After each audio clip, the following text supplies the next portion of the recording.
মসজিদে ওই সন্ধ্যে আজান, চল নামাজে চল। দুঃখে পাবি সান্ত্বনা তুই, বক্ষে পাবি বল রে, মসজিদেতে চল। মসজিদে ওই সন্ধ্যে আজান, চল নামাজে চল।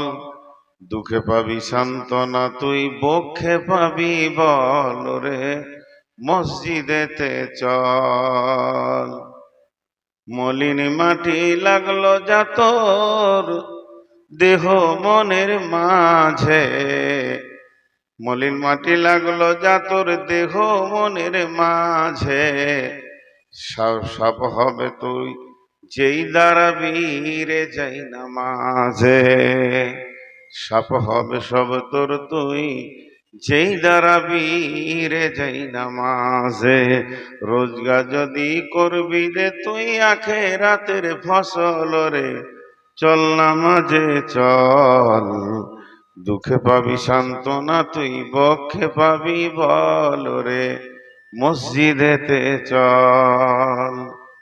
হাজার কাজের উসিলাতে নামাজ করিস কাজা, হাজার কাজের উসিলাতে নামাজ করিস কাজা। খাজনা তাহারে দিলি না কো যে দুনিয়ার রাজা, তাকে পাঁচবারে তুই করবি শরম, তাতেও কেন ছল রে, চল নামাজে চল। দুঃখে পাবি সান্ত্বনা তুই, বক্ষে পাবি বল রে, মসজিদেতে চল। মসজিদে ওই সন্ধ্যে আজান, চল নামাজে চল। দুঃখে পাবি সান্ত্বনা তুই, বক্ষে পাবি বল। কার তরে তুই মরিস খেটে, কে হবে তোর সাথী? কার তরে তুই মরিস খেটে, কে হবে তোর সাথী? বেনামাজির আধার করে কে জ্বালাবে বাতি? হায় রে, কে জ্বালাবে বাতি? আল্লাহর নামে মাথা লুটিয়ে জীবন কর সফল রে, চল নামাজে চল। দুঃখে পাবি সান্ত্বনা তুই, বক্ষে পাবি বল রে, মসজিদেতে চল। মসজিদে ওই সন্ধ্যে আজান, চল নামাজে চল। দুঃখে পাবি সান্ত্বনা তুই, বক্ষে পাবি বল রে, মসজিদেতে চল।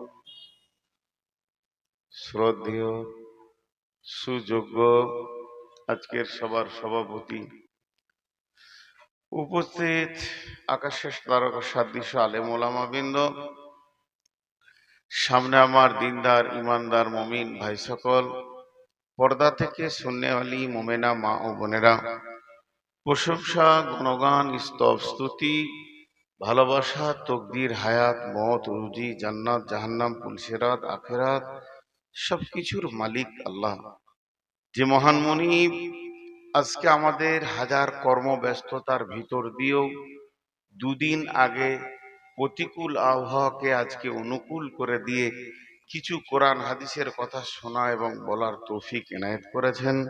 এর জন্য আমরা সকলে মুনিবের দরবারে শুকরিয়া করি আলহামদুলিল্লাহ।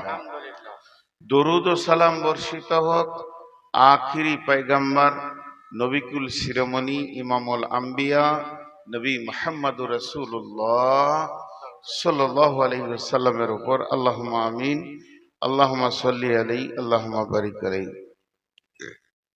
আজকে জালসা কমিটিকে ছোট করে একটা কথা বলছি, আগে শুধু কমিটিকে বলছি, অন্য কাউকে বলিনি বা হরকাবা থানের লোককে বলছি, যে কোরআনে এটা আছে, সূরা মুজাদালাতে আছে, মানে মজলিসের ব্যাপারে, তাফাসসাহু ফিল মাজালিসি ফাফসাহু ইয়াফসাহিল্লাহু লাকুম।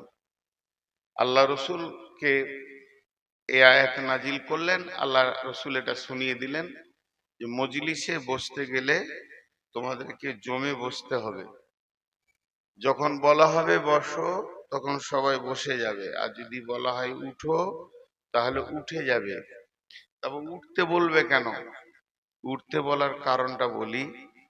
যারা এই গ্রামের লোক, বিশেষ করে কমিটির লোককে বুঝি, যে লোকগুলো দাঁড়িয়ে আছে, ওরা বাধ্য দাঁড়িয়ে আছে, ওদের দোষ নাই। ওদের পায়ের নিচে বসবে ওইটা নাই। আপনাদের মেহমান, আপনারা ইস্তাহার প্রচার করে ওদেরকে ডেকেছেন, দায়িত্ব হচ্ছে আপনারা ওদের পায়ের নিচে কিছু দেন বসার। 2 মিনিট লাগবে, কিছু পল্টন গুলো দেন, ওরা বসে যাবে, এটা আমার বিশ্বাস। তা এটা মজলিসটা সুন্দর হবে। আর যদি তা না করেন, তাহলে এই গ্রামের লোককে উঠে যেতে হবে, ওদেরকে বসতে দিবে। এটা হচ্ছে শরীয়ত। আল্লাহ রসুল বলছে যে মেহমানের সম্মান করে, যার আল্লাহর উপরে বিশ্বাস আছে, আখরাতে বিশ্বাস আছে, সে যেন মেহমানের সম্মান করে। বাইরে গ্রামের লোককে বসতে দেন, গায়ের লোক দাঁড়িয়ে থাকে। গায়ের লোক যারা আছেন তারা উঠে ওখানে দাঁড়ান, আর ওদেরকে বসতে দেন। এটা হচ্ছে কোরআনের ফরমান, সূরা মুজাদালাতে আছে। কারণ মেহমানকে জায়গা দিতে হবে, আপনাকে কষ্ট করতে হবে। তো একটু দেন ভাই, থাক। আর আপনাদেরকেও বলছি, দেখেন পেছনে অনেক জায়গা ফাঁকা আছে, খালি আছে, বসে যান। আমি দাঁড়িয়ে থাকা লোক দেখতে পারি না, বাপজি হাত জোর করে বলছি বস না। কোরআন হাদিসের মজলিসে কাউকে আমি দেখতে পারি না। এইদিকে যান, ফাঁকা আছে, অনেক অনেক ফাঁকা আছে, বসে। কিছু লোকও আছে তারা বসার চেষ্টাও করে না। আমি আপনাদের সামনে আজকে গ্রন্থ মুকুট আল কোরআন থেকে 3টি আয়াত পড়েছি। সে আয়াতগুলো সামনে রেখে খুব স্বল্প সময়ে কয়েকটি কথা বলবো বলে নিয়ত করেছি। আর আমাকে সময় কমও দিয়েছে। আজ ক তারিখ ভাই? 4 তারিখ। আমার 5 তারিখে জালসা আছে, ইটাহার পার করে, দুর্গাপুর পার করে, কাশিডাঙ্গাতে। তাহলে 4 তারিখে আর মাত্র 29 মিনিট আছে। আর কি বলবো, 29 মিনিটে যতটা হয় বলবো।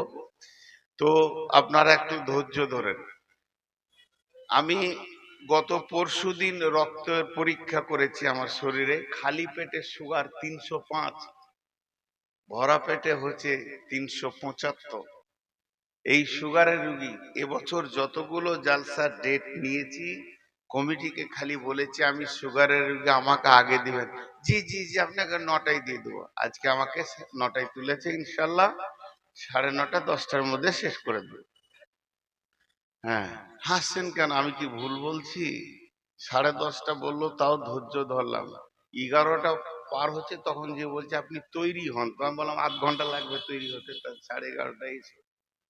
জি ভাই, রুগীকে রুগীর মতো দেখতে হবে। যাক, সময় ফালতু নষ্ট করে লাভ নাই। এখন আপনাদের সামনে যে বিষয়টা আজকে তুলে ধরেছি, এই কাগজে লেখা আছে বিরাট ধর্মীয় জলসা, কিন্তু হরকাবাতান জামে মসজিদ উন্নতি কল্পে এক বিরাট এক রাত ব্যাপী। আমি মসজিদের উপরে কথা বলবো, মসজিদ। অথচ আমি আপনাকে আল্লাহর উপরে ভরসা করে বলছি, খুব ভালো লাগবে। এত তথ্য কথা আছে মসজিদে, আমরা জানতাম না। মসজিদ, মসজিদ কার ঘর? কে জানে না সে হাত তুলেন। মসজিদ কার ঘর? আল্লাহর ঘর। দেখেন, এটা কোনো কোরআন হাদিস বলছি না, স্বাভাবিক দুটো কথা বলছি। এতেই আপনাকে কত খুশি লাগবে। একটা লোক হরিশ্চন্দ্রপুরে নেমে সে টোটো করে আসছে, এসে আব্দুল সালামের ঘরে উঠলো, আবুল কালামের ঘরে উঠলো, জমিরুলের ঘরে উঠলো, শফিউরের ঘরে উঠলো, আর মসজিদে উঠলো। তা যার বাড়িতে উঠবে ও তার মেহমান। আপনি দাঁড়িয়ে দেখছেন, ডাক্তারের ঘরে উঠলো মানে ডাক্তারের মেহমান, মাস্টারের ঘরে উঠলো মানে মাস্টারের মেহমান। আর যদি কেউ মসজিদে উঠে, সে কার মেহমান? আল্লাহর মেহমান। এবার বলেন, একটা লোক মসজিদে, সাহাবা রাদিয়াল্লাহু মাজমাইনদের নিয়ম ছিল, ওরা যদি কাজে ব্যস্ত থাকতো তো থাকতো, আর ব্যস্ততা না থাকলে এসে রসুলের মজলিসে মসজিদে নববীতে সময় কাটাতো।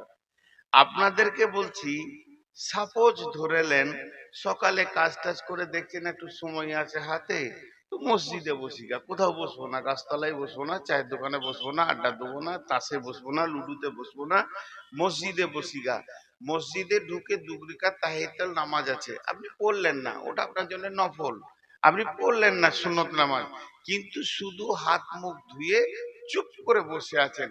যতক্ষণ বসে থাকবেন ততক্ষণ আপনি আল্লাহর মেহমান, আর আল্লাহর নজর আপনার দিকে বারবার পড়বে যে আমার ঘরে আমার মেহমান আছে। আর আল্লাহর নজরগুলো হচ্ছে রহমতের নজর। আল্লাহর নজরগুলো কিসের নজর বললাম? রহমতের নজর। আর আল্লাহর একটা দৃষ্টির মূল্য কত জানেন? এখন বুঝছেন না। কিয়ামতের মাঠে আল্লাহ কাফের বেঈমানদের দিকে নজর তুলে দেখবেন না, তারা আশা করবে, কোরআন শরীফে আছে, আহ, তা আল্লাহ অলা ইকাল্লিমুল্লাহ, তাদের সঙ্গে আল্লাহ কথা বলবেন না, তাদের সঙ্গে দেখবেন না, কাফের মুশরিক জালেম জাহান্নামীদের দিকে দেখবেন না, তাদের মনের আকাঙ্ক্ষা হবে যে দেখুক। সেই দৃষ্টিটা আপনার দিকে বারবার পড়বে। আর আপনার আল্লাহর যতবার আপনার দিকে দৃষ্টি পড়বে ততবার আল্লাহর রহম হবে আপনার উপরে, রহমতের দৃষ্টি। এর নাম হলো মসজিদ। ঘরটা কত দামি! যে চুপ করে বসে থাকলেই নেকি চালু হয়ে যাবে, চুপ করে বসে থাকলেই নেকি চালু হয়ে যাবে। কিন্তু একটা জিনিস জানতে হবে, মসজিদ আল্লাহর ঘর। এখানে একটা জিনিস আপনাকে জানতে হবে, পৃথিবীতে এখন কোটি কোটি ঘর আছে। পৃথিবীতে এখন কোটি কোটি ঘর আছে, আর ঘরের বিভিন্ন নাম আছে। বসত বাড়ি, হসপিটাল সেটাও ঘর, স্কুল, কলেজ, ইউনিভার্সিটি, তারপরে ধরলেন রেলওয়ে স্টেশন, বাস স্ট্যান্ড, বাস স্ট্যান্ডের প্রতীক্ষালয়, এইভাবে ঘর কোটি কোটি আছে। কিন্তু প্রথম তো একটাকে দিয়ে শুরু হয়েছে। এখন মানুষ পৃথিবীতে 850 কোটি 800 কোটি আছে, কিন্তু প্রথম একটা আদমকে দিয়ে শুরু হয়েছে। তেমনি কোন ঘরটা প্রথম এসেছে, কোন ঘর, সেটা কোন ঘরটাকে আল্লাহ এই জমিনে প্রথম বানিয়েছেন?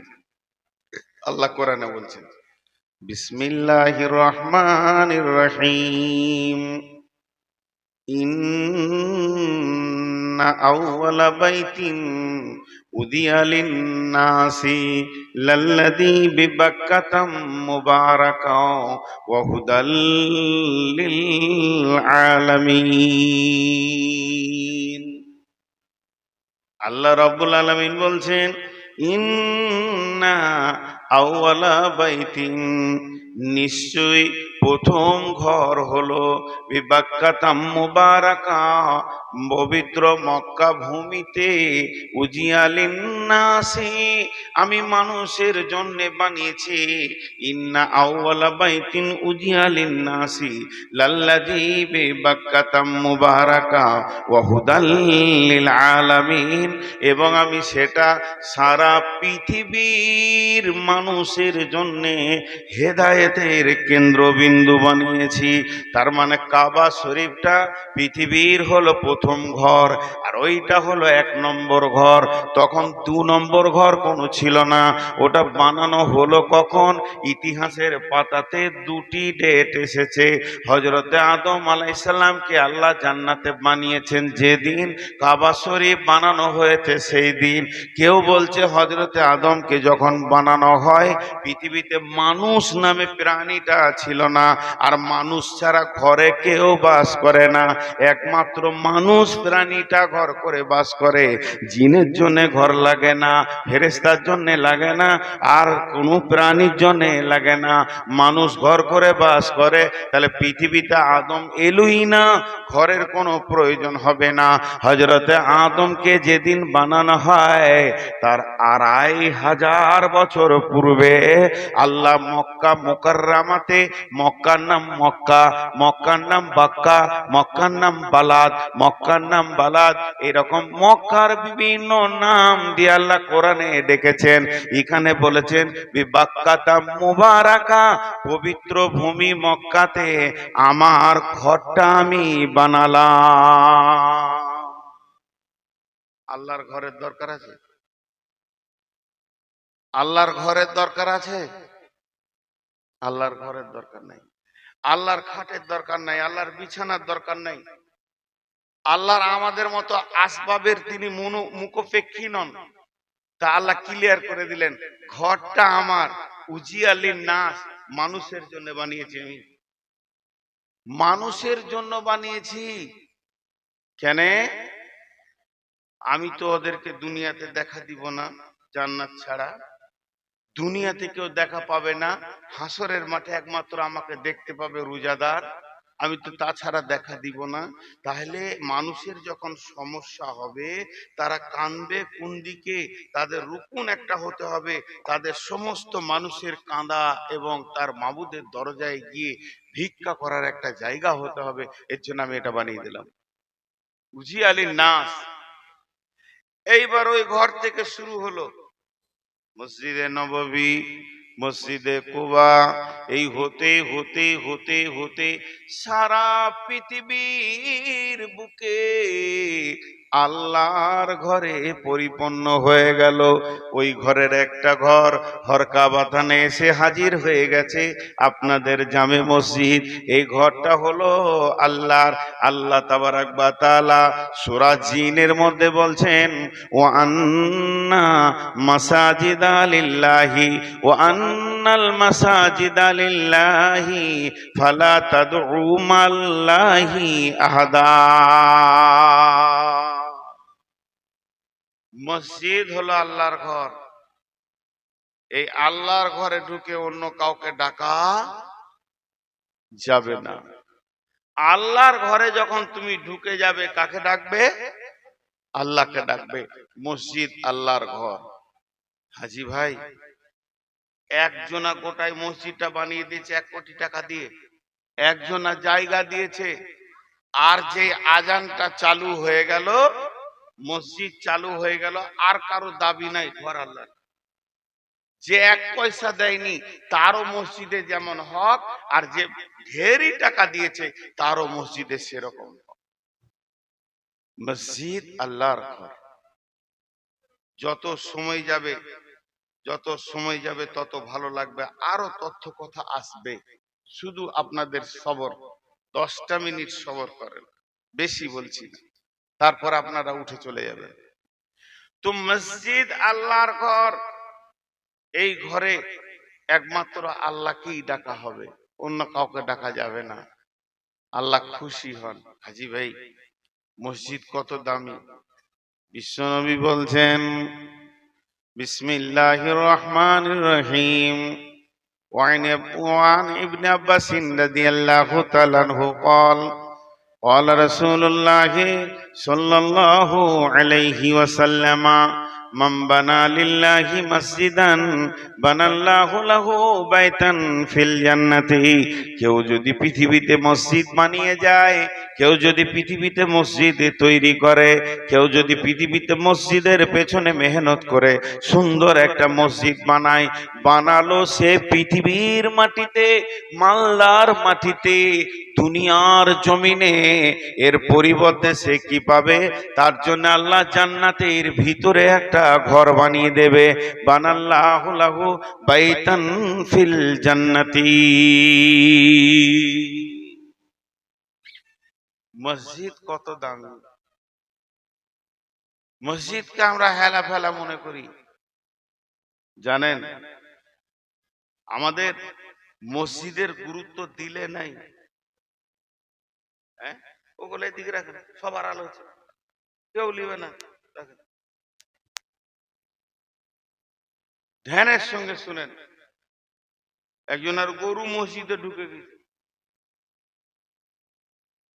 গরুটা রশি ছিঁড়ে মসজিদে ঢুকে গেছে, আর ইমাম সাহেব মুরব্বী মানুষ চিল্লাইছে, কার গরু রে? ওই কার গরু? তখন যার গরু, রুটি খেতে খেতে ঘর থেকে বের হতে হতে, ইমাম সাহেব চিল্লাইছেন কেন? আপনি আপনি আলেম মানুষ হয়ে আপনার গলা এত জোর কেন?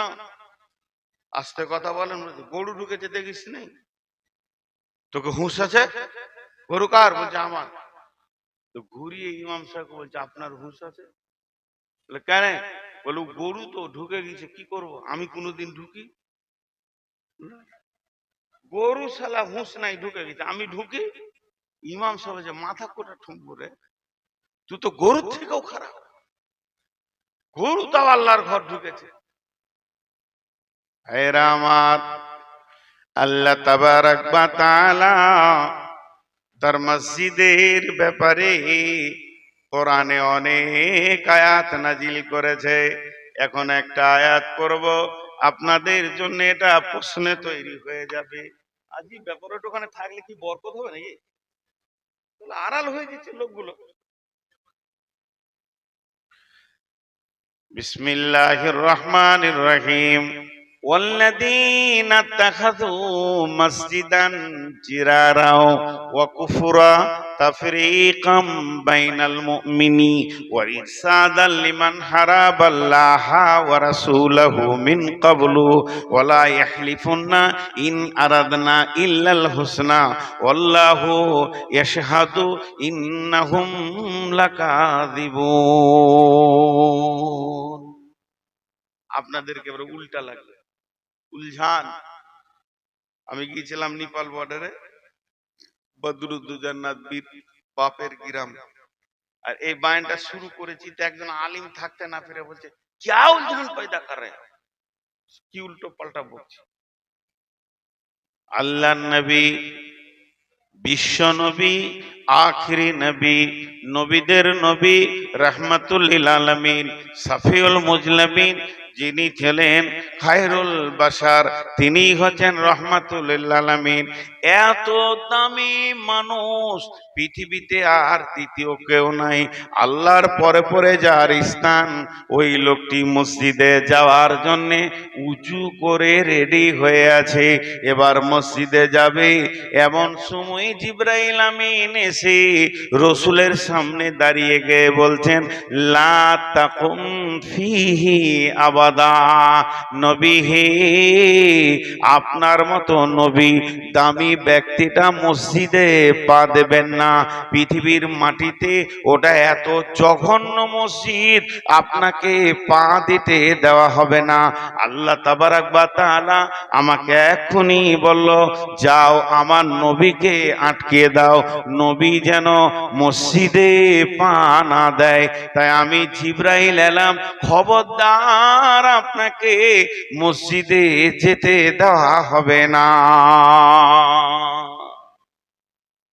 আল্লাহ চাইছে না, আল্লাহর মন চাইছে না যে আপনার মতো দামি নবীটা মসজিদে পা দিয়ে দেবে। এবার আপনাদের মন কি বলছে? স্বয়ং বিশ্ব নবীকে আটকে দেওয়া হলো মসজিদে পা দেওয়া থেকে। খবরদার না। যে কটা বেনামাজি আছে এরা মনে মনে ভাবছে ওই লাগি তো আমরা মসজিদ ঢুকি না। হ্যাঁ, স্বয়ং রসুলে। আর আমি যেটা বলছি এটা হাদিস লয় যে সহিহ কোরআনে সূরা তওবার 108 নম্বর আয়াত খুলেন দেখেন, আটকিয়ে দিল। মা বোনেদেরকে একটু খুশি করে দিই, আমির হামজা তো এক গাদা বলেছে, আমি খালি একটা বলি, ও আমার মা, ওরে আমার বোন, পৃথিবীতে একটা মহিলা ছিল, সে পৃথিবীর মাটিতে জীবদ্দশায় আল্লাহ তাকে সালাম দিয়েছেন। মেয়েটা কত দামি, জিবরাইল আমিন তাকে সালাম দিয়েছেন, মেয়েটা কত দামি। ওই মেয়েটি রসুলের গারে হিরাতে খাবার পৌঁছাতে যেত। একদিন আল্লাহর নবীকে খাবার নিয়ে যাচ্ছে, তাতে নাস্তা আছে, পানি আছে, বিভিন্ন রকম খাবার নিয়ে এরকম চাদর ঢেকে নিয়ে চলে যাচ্ছে। আর জিবরাইল আমিন এসে আগে আগে গিয়ে নবীজিকে বলছেন, নবীজি গো, আপনার বিবি বেগম খাদিজা রাদিয়াল্লাহু তাআলা আনহা আসেন আপনার জন্য খাবার নিয়ে, ওনার কাছে এই নাস্তা আছে, এই পানি আছে, আপনাকে খাবার দিতে আসছে। ওই মেয়েটিকে আল্লাহ কত ভালোবেসেছেন, ওই মেয়েটি আল্লাহর কত নিকটবর্তী হয়ে গেছে। একটিবার ওই মেয়েটিকে আপনি বলে দেবেন যে আল্লাহ ওকে সালাম দিয়েছেন, আমি জিবরাইল ওকে সালাম দিলাম। এই মেয়েটি কত দামি, তার নাম হলো আম্মা জান খাদিজা খাদিজা, উম্মুল মুমিনিন আম্মা জান খাদিজা রাদিয়াল্লাহু তাআলা আনহা, এই মেয়েটি জীবনে 5 ওয়াক্তের নামাজ পড়েননি।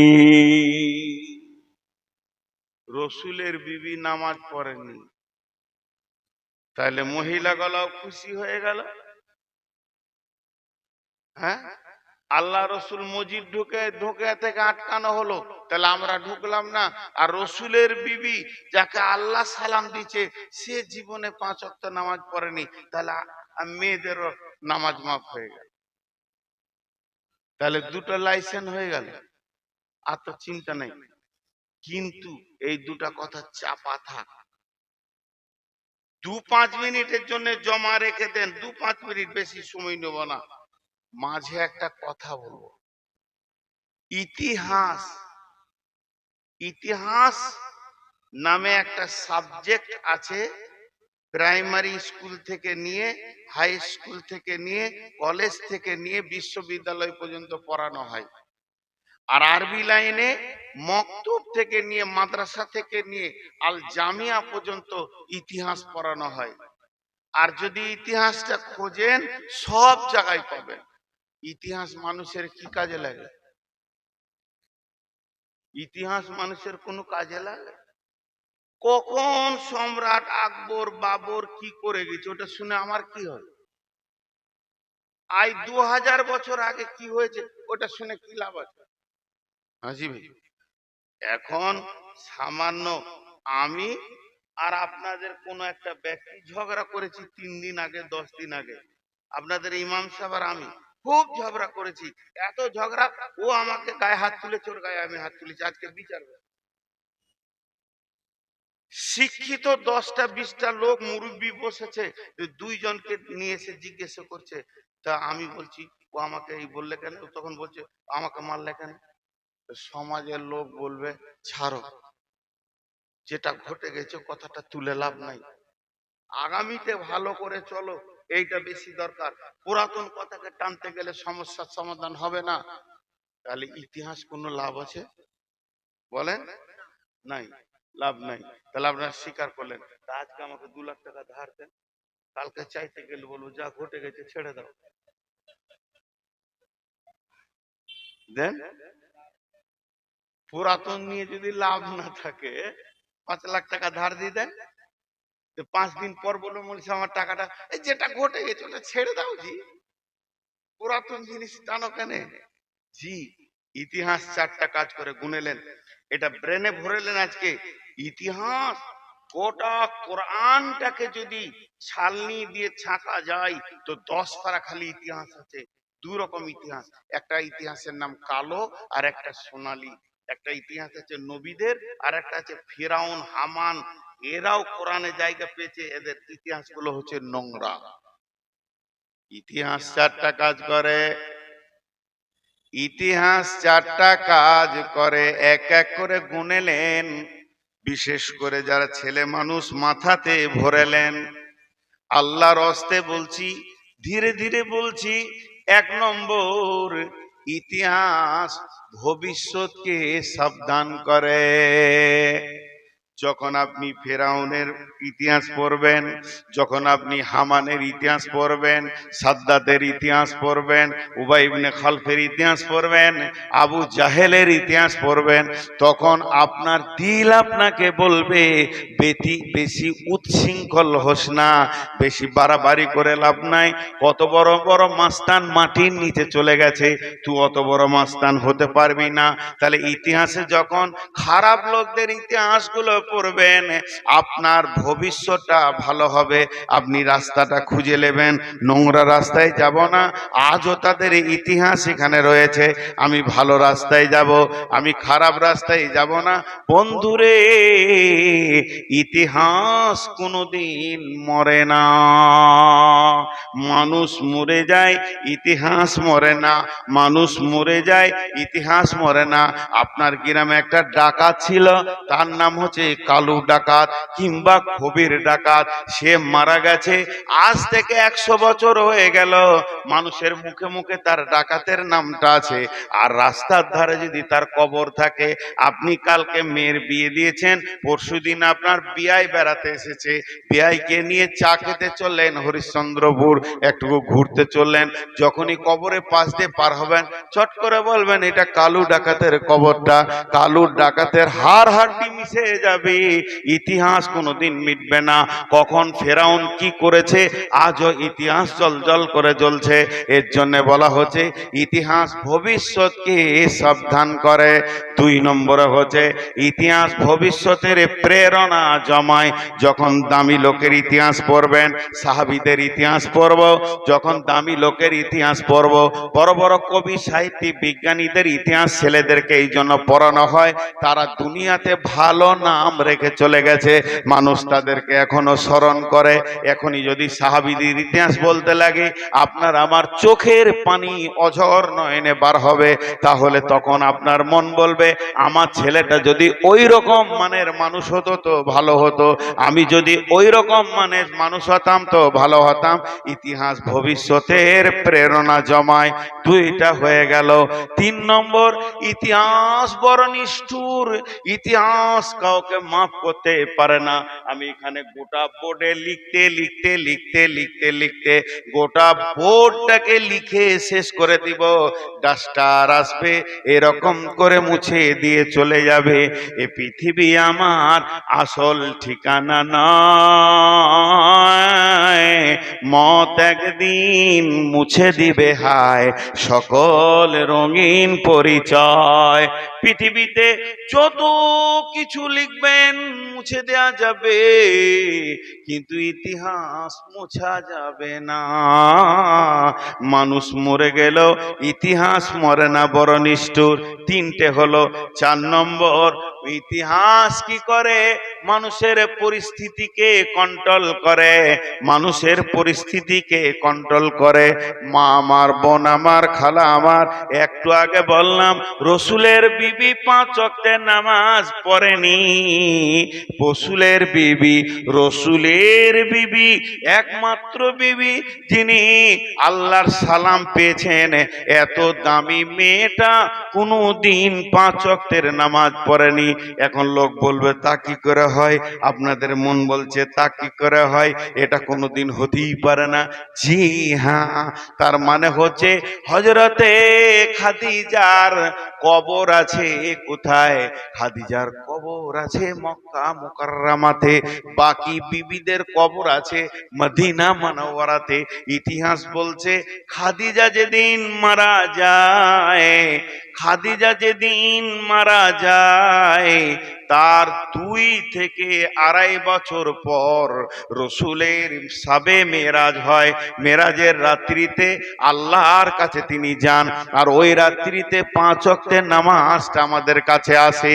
তার মানে খাদিজা যতদিন বেঁচে ছিলেন 5 ওয়াক্তের নামাজটা পৃথিবীতে আসে না, ফরজ হয় নাই, যাকাত ফরজ হয় নাই, হজ ফরজ হয় নাই, উমরা হয় নাই, পর্দা ছিল না, এগুলো সব বাদ ছিল। তাহলে ও আগে মরে গেছে। এই সমস্যাটা কে মিটালো? ইতিহাস। সমস্যাটা কে মিটালো? ইতিহাস।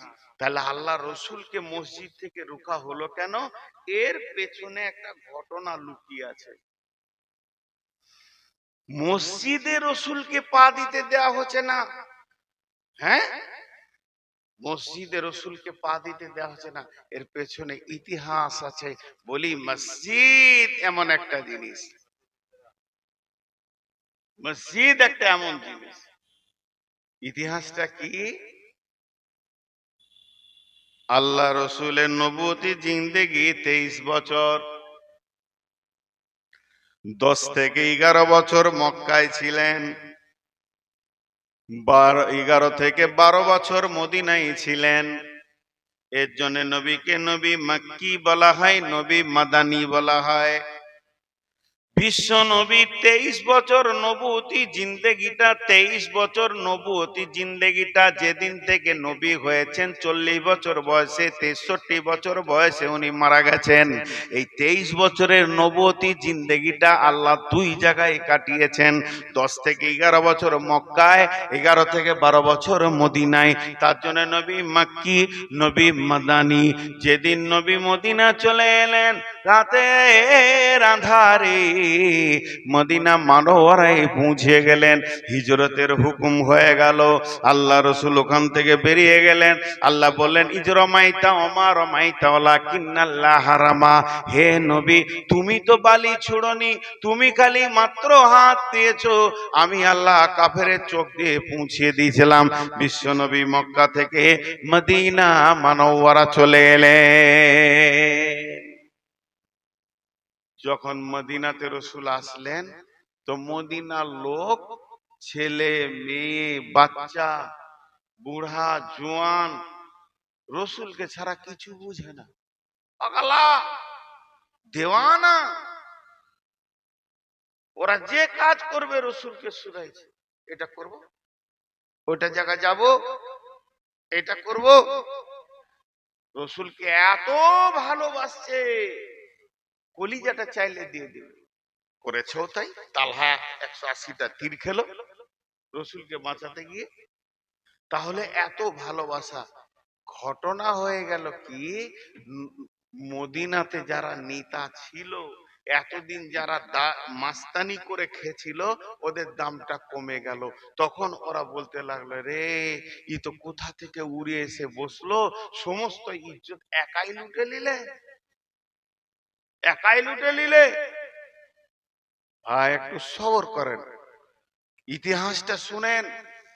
আমরা ইতিহাস জানি না বলে অনেক ভ্যার। তো কি করা যাবে, সামনে সামনে লড়ার ক্ষমতা হচ্ছে না। যদি ওর সঙ্গে লড়তে যাই, ওর দলে যা লোক আছে কলজে দিয়ে দেবে, জান দিয়ে দেবে। তার মানে তুই আর আমি ওখানে লড়তে গিয়ে পারবো না, চাটনি হয়ে যাব। এই মুনাফিকের দলেরা মাঝে মাঝে পাহাড়ের ধারে গিয়ে গুহাতে বসে বসে গোপনে গোপনে মিটিং করে, কেমন করে নবী মুহাম্মদকে মদিনা থেকে তারা যায়। কেউ বলছে জানে মেরে দাও, না থাকবে বাঁশ না বাজবে বাঁশুরি, ওকে যদি মেরে দেওয়া যায় আমাদের নেতৃত্ব আমাদের কাছে ফিরে আসবে। তার মধ্যে মুরব্বী যারা আছে, উবাই ইবনে সুলুল, আব্দুল্লাহ ইবনে উবাই, এরকম ধরনের যারা মুরব্বী, উবাই ইবনে সুলুল রয়েছে, আর বড় বড় যারা রয়েছে উতবা উতাইবা সাইবা, এরকম মুনাফিকরা বলছে কি করা যায় বলো। ওর মধ্যে একজন পরামর্শ দিচ্ছে, এক কাজ করো, ছেলেটা কোথা থেকে এসেছে খবরটা নাও, ওর বাড়ি হলো মক্কা, যাও তোমরা মক্কাতে, মক্কায় গিয়ে দেখো ও কোন বস্তির কোন বংশের, ওখানে ওর কোনো দুশ্মন আছে কিনা। দুইজনকে পাঠিয়ে দেওয়া হলো, যা তোরে মক্কার খবরটা একবার লিয়াই তো। চলে গেল ওরা মক্কা। মক্কাতে গিয়ে ধরেন মক্কা পৌঁছে গিয়ে একবারে চলে গেছে রাসূলুল্লাহ সাল্লামের। মক্কা পৌঁছানোর পর জিজ্ঞেস করছে আবু জাহেলের মতো বেঈমানের সামনে সামনি দেখা, হ্যাঁ গো তোমরা নবী মুহাম্মদ সাল্লাল্লাহু আলাইহি সাল্লামকে চিনো?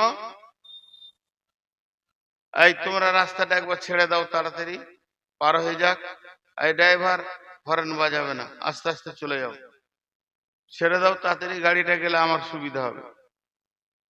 বসে যান, আল্লাহর রাস্তায় বসে যান।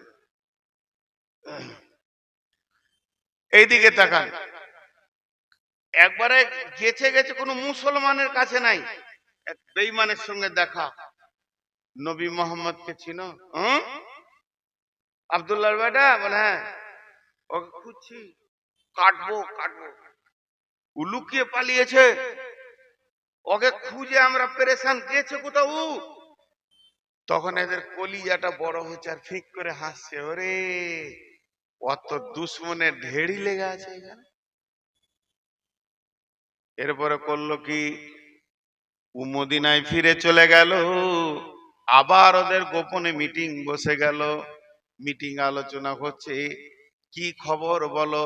বলছে আনন্দের খবর, মক্কায় দেখে এলাম ওর দুশ্মন একটা নাই, ঢেরি লেগে আছে, ডিপো লেগে আছে। তারা যদি খবর পায় যে মদিনাতে আছে, ওরাই মেরে দিয়ে চলে যাবে। এর থেকে বড় আসান কাজ আর কিছু নাই। তাহলে কি করবি? খবর দিয়ে দে, খবর দিয়ে দে। খবর দিলে সে থাকবে কোথাও? ওরা গাছতলায়, মরুভূমিতে থাকার জায়গা নাই। কার ঘরে রাখবি? দুটো পাঁচটা লোক যে আসবে ওকে মার্ডার করতে, কার ঘরে রাখবি? জি ভাই, আপনারা আমার গ্রামের লোককে না চিনলেও আমি যদি আপনাদের মসজিদে ইমামতি করি, লুকিয়ে থাকি, গাঁ থেকে যান বাঁচিয়ে পালিয়েছে, আর আমার গায়ের লোক যদি এই আশপাশে ঘোরাঘুরি করে, আমার নজরে বলে, আমি চিনবো কি চিনবো না? তাহলে যার ঘরে রাখবি তার জান যাবে, ওদেরও জান যাবে। তো ওরা মুনাফিকরা বলছে, একটা কাজ কর, একবারে মদিনার এক পাশে একটা মসজিদ কর, ওই মসজিদে এসে ওরা থাকবে, ওখান থেকে মেরে দিয়ে চলে যাবে। তাড়াহুড়ো করে একটা মসজিদ বানালো কাঠখুট্টা দিয়ে। মসজিদটা যখন বানানো হয়ে গেল, তবে উদ্বোধন করতে হবে, উদ্বোধন করতে হবে। তো বলছে নামাজ শুরু কর, আজান দে। তো বলছে এখন রসুল এখানে আছে মদিনাতে, ওকে বাদ দিয়ে যদি উদ্বোধন করা হয়, তোর মসজিদকে কেউ পৌঁছবে না। এলাকার লোক তোকে মসজিদওয়ালা বলবে না, এটাকে পৌঁছবে না। তো বলছে ওকেই দাও, যাকে মারবে, যার বিরুদ্ধে চক্রান্ত চলছে, যার বিরুদ্ধে মসজিদ করা হলো, তাকে দিয়ে উদ্বোধন করবে। কেমন? রসুল তার গায়েবে খবর জানেন না।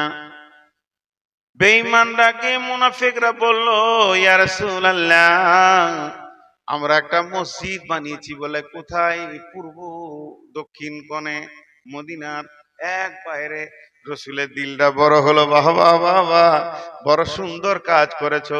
তোমরা তো কদিনের মুসলমান, কদিন হলো ঈমান আনা, এতেই আবার একটা মসজিদ হয়ে গেল।